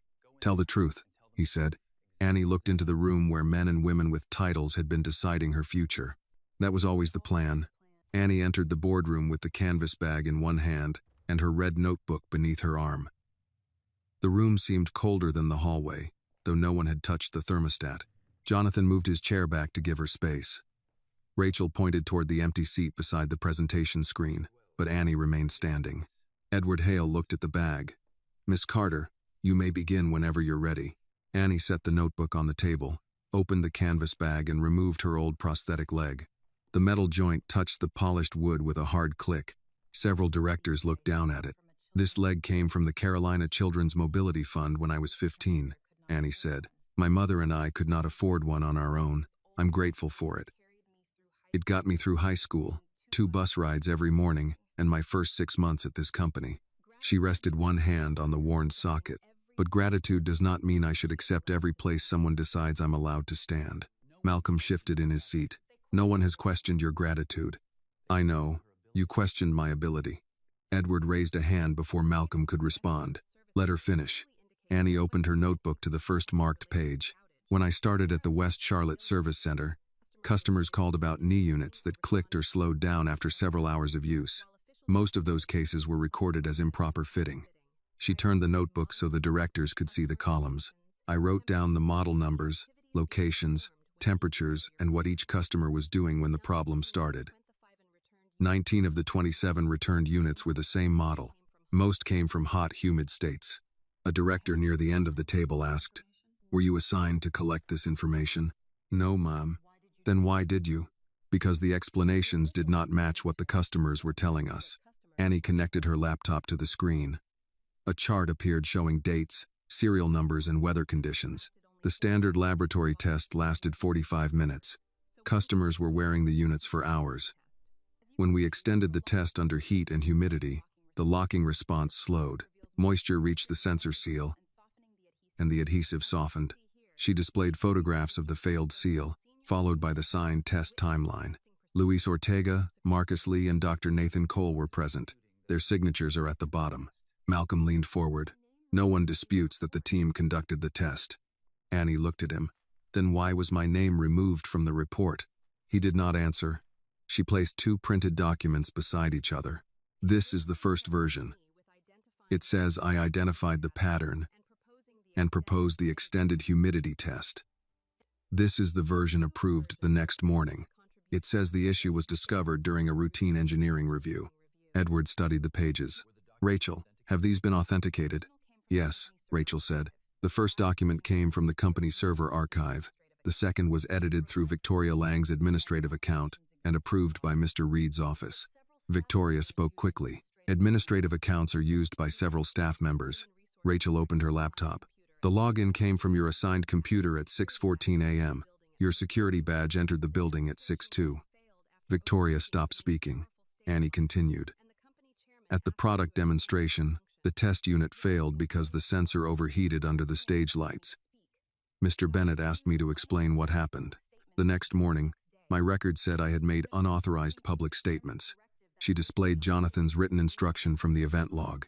The warning does not mention that he placed me on the stage. Charles Whitmore looked toward Malcolm. Why was that omitted? Malcolm kept his voice controlled. The concern was not whether she was invited to speak. It was how she described an unfinished product in front of customers. I told them the truth, Annie said. You told them it was not ready. It wasn't. A few directors exchanged glances.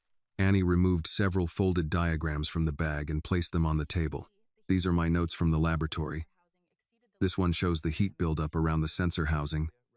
This one shows the ventilation change we used during the demonstration. The dates are written here. She pointed to the lower corner of each page. The company's revised report was created 2 days later. Margaret Ellis leaned closer. Who else had these drawings? Marcus Lee and Dr. Cole saw them.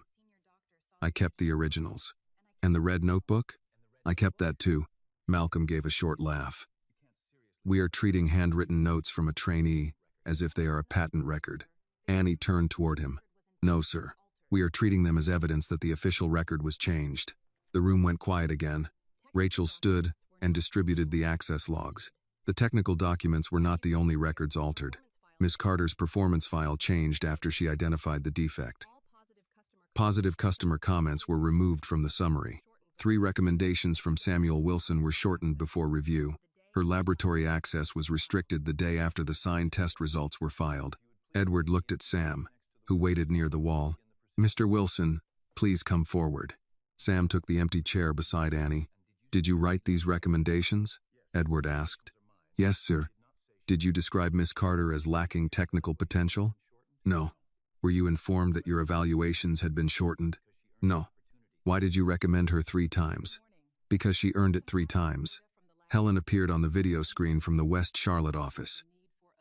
She wore her reading glasses and held a folder against her chest. Edward addressed her. Miss Parker, how long have you worked with Annie? 6 months. Has she received special treatment? Helen looked directly into the camera. She received an old folding chair in a storage room. If that counts, then yes. A few people around the table shifted.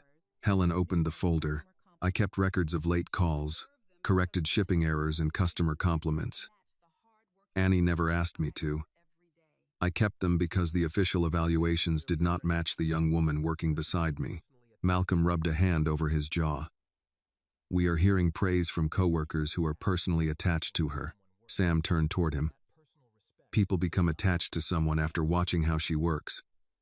That does not make the work imaginary. Edward looked at Annie.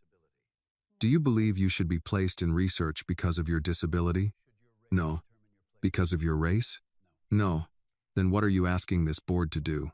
Annie placed both hands beside the old prosthetic leg. I am not asking you to put me in that laboratory because I lost a leg. I am asking you not to keep me out after I proved I can do the work. No one moved. She looked around the table, meeting each director's eyes. Justice is not giving me something I did not earn. Justice is returning the credit that should never have been taken from me. Jonathan lowered his gaze for a moment. Annie closed the red notebook.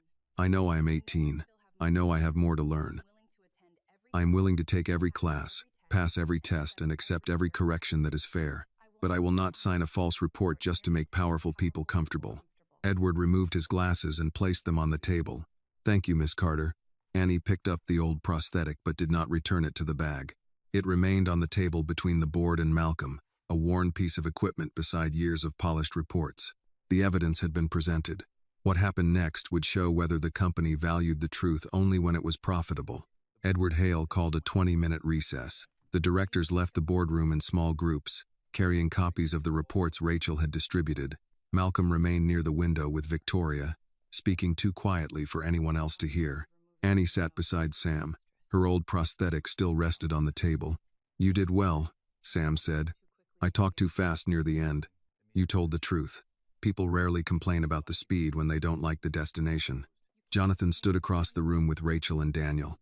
He could see 2 directors arguing near the hallway, while another spoke privately with Malcolm. How many votes does he have? Jonathan asked. Before this morning, probably 6, Rachel said. Now I'm not certain. That isn't comforting. It isn't supposed to be. Daniel looked toward Annie. Some of them want a compromise. What kind?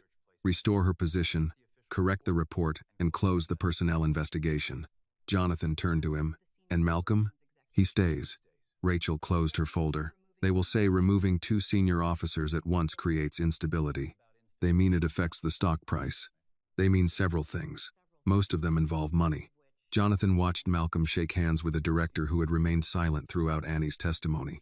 If they keep him, he will rebuild the same system with different paperwork. Rachel nodded. Then make them choose openly. The directors returned 23 minutes later. Edward waited until everyone was seated before speaking. The board agrees that Ms. Carter's technical contribution was not accurately reflected in the final report. We also agree that her performance warning should be removed. Annie did not react. Edward continued. There is support for restoring her research placement and conducting an outside review of the employee evaluation process. Malcolm leaned back, his expression controlled. However, Edward said, some directors believe immediate termination of senior leadership would cause unnecessary damage before a full investigation is completed. Jonathan looked around the table. Which senior leadership? Mr. Reed and Miss Lang. So the records were altered. Funds were redirected, and an employee was punished after exposing a product failure, but removing the people responsible would be considered damaging. Charles Whitmore raised a hand. No one is denying that serious errors occurred. We are discussing the responsible way to move forward.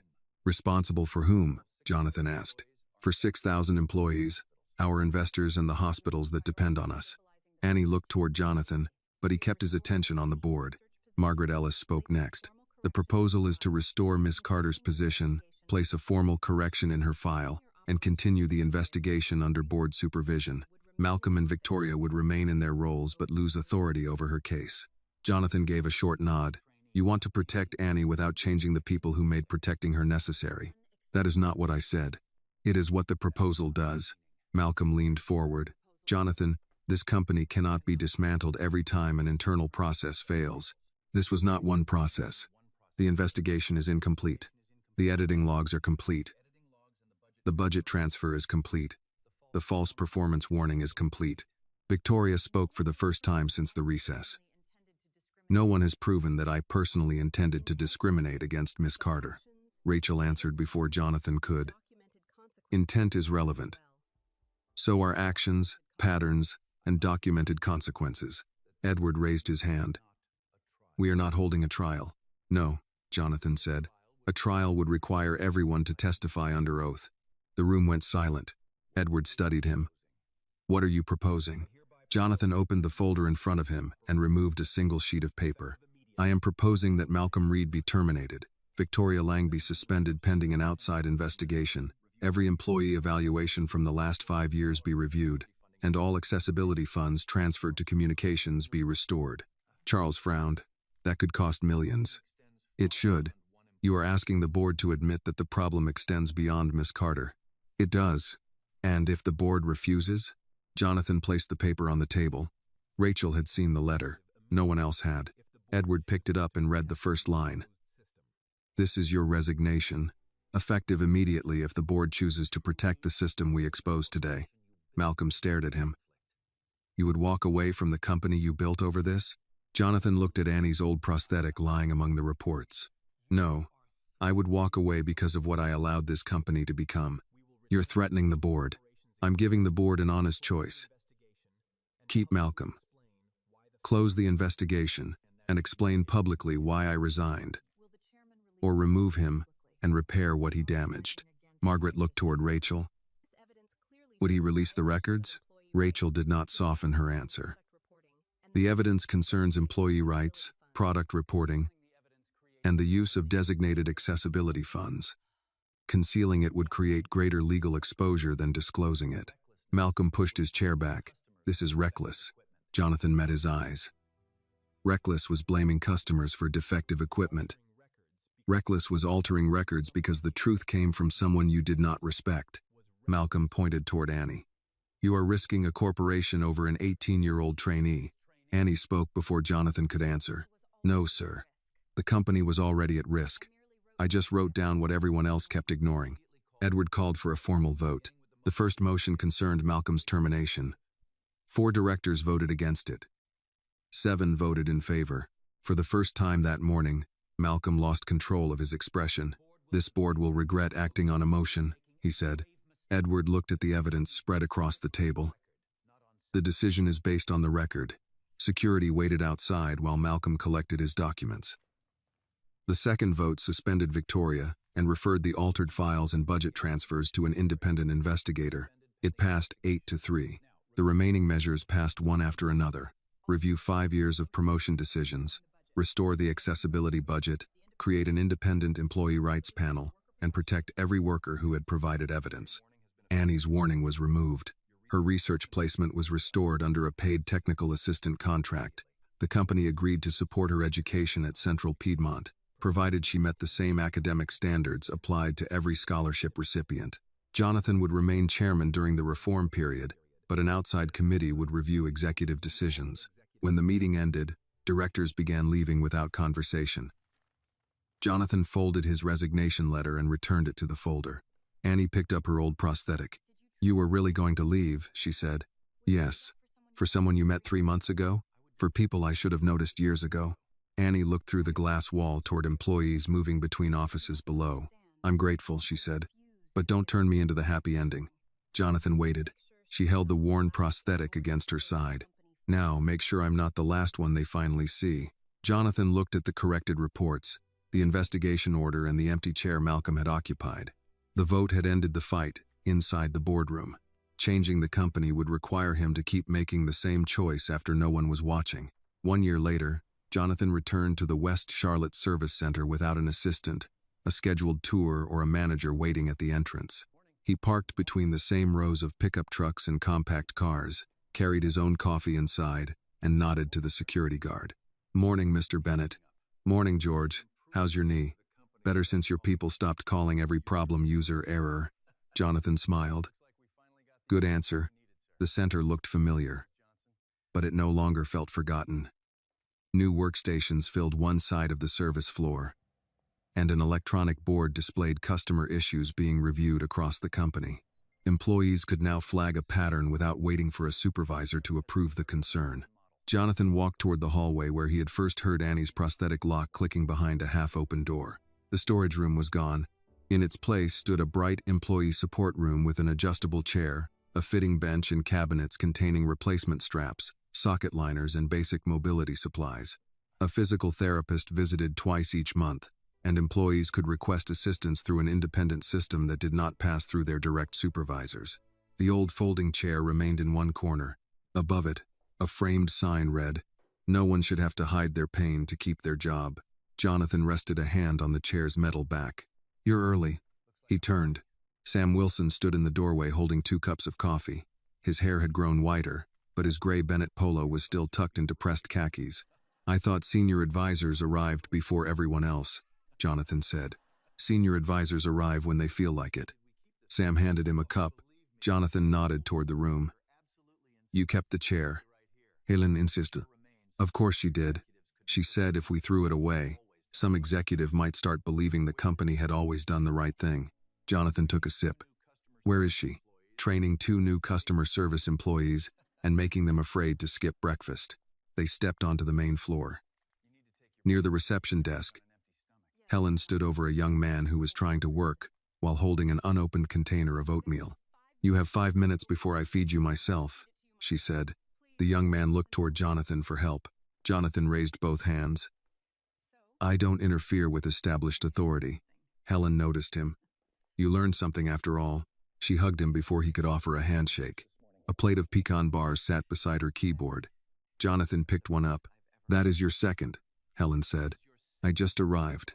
I know what happened to the first one." He looked at Sam. Sam was already eating it. Across the office, several employees gathered around a large screen. Annie stood among them wearing dark slacks and a blue Bennett research jacket. A new prosthetic supported her right leg, its socket shaped to fit properly, and its locking system responding without hesitation. Her red notebook rested on the desk beside her. She was 19 now, and halfway through her engineering technology program at Central Piedmont Community College. She worked part-time with the research division while spending 1 day each week at the service center, where customer complaints still taught her things laboratory reports did not. On the screen was a map showing electronic knee performance in different climates. A young trainee using a wheelchair pointed to a cluster of reports along the Gulf Coast. Could the seal be reacting to salt exposure? Maybe, Annie said. What else do those customers have in common? They live near the water. That's location. What were they doing? The trainee checked the notes. 3 were fishing. 2 work at marinas. Annie nodded. Good. Don't decide the answer yet. Build the question first. Jonathan waited until the group separated. Annie looked over and smiled. Mr. Bennett, Miss Carter, you're not scheduled until 10. I came early. That makes 2 of us. Her gait was smoother, though Jonathan noticed she still paused before making a sharp turn. The new prosthetic had improved her mobility, not rewritten her life. Annie never pretended otherwise. How's the leg? He asked. We're getting along. No negotiations? Only about stairs. She tapped the carbon fiber frame lightly. The lock answered with one clean click. Jonathan looked toward the red notebook. Still using that? The company gave me 3 tablets. None of them fit in my jacket pocket. The sensor correction Annie had helped develop was now used throughout Bennett's electronic knee line. Product failures in hot and humid regions had dropped, and Annie's name appeared as a contributor on the pending patent. She had used part of her first performance bonus to support the Carolina Children's Mobility Fund. Grace had tried to stop her. Annie had donated the money anyway. How is your mother? Jonathan asked. Working fewer nights and bothering more people.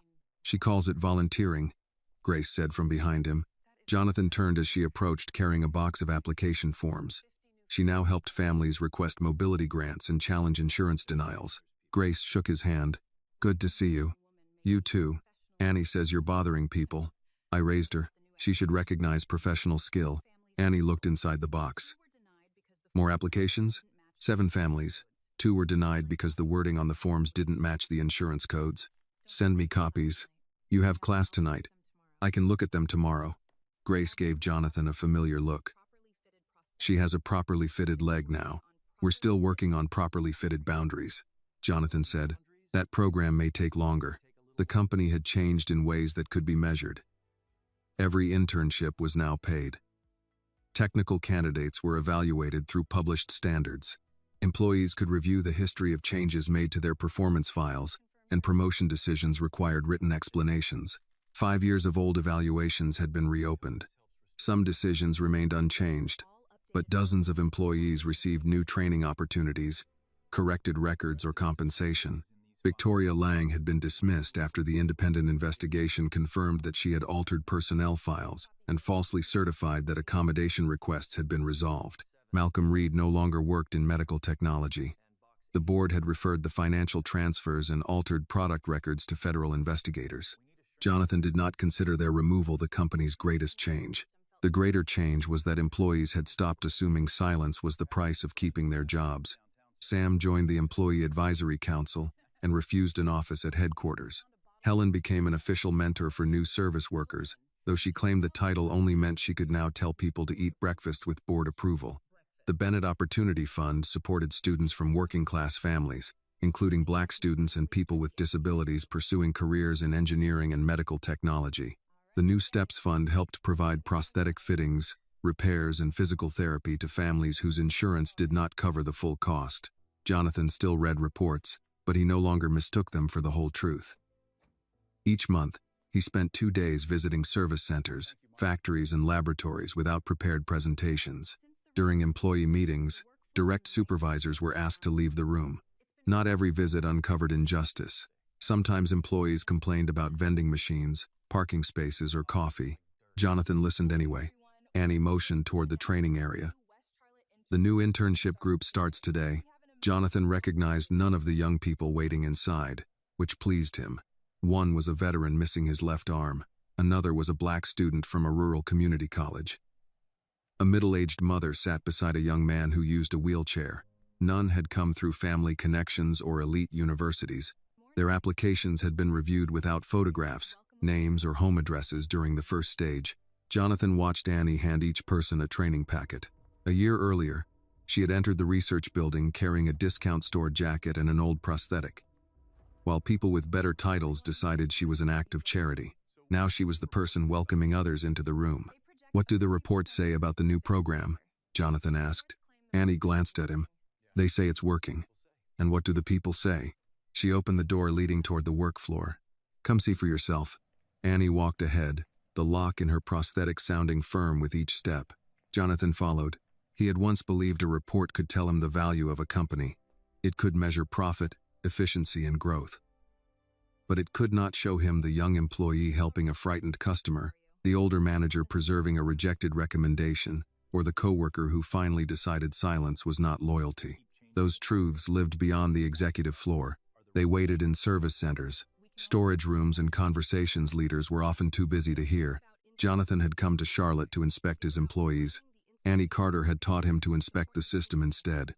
This story reminds us that talent can be overlooked when people judge others by race, disability, age, or social background instead of their actions. Annie did not need pity. She needed a fair chance to prove what she could do.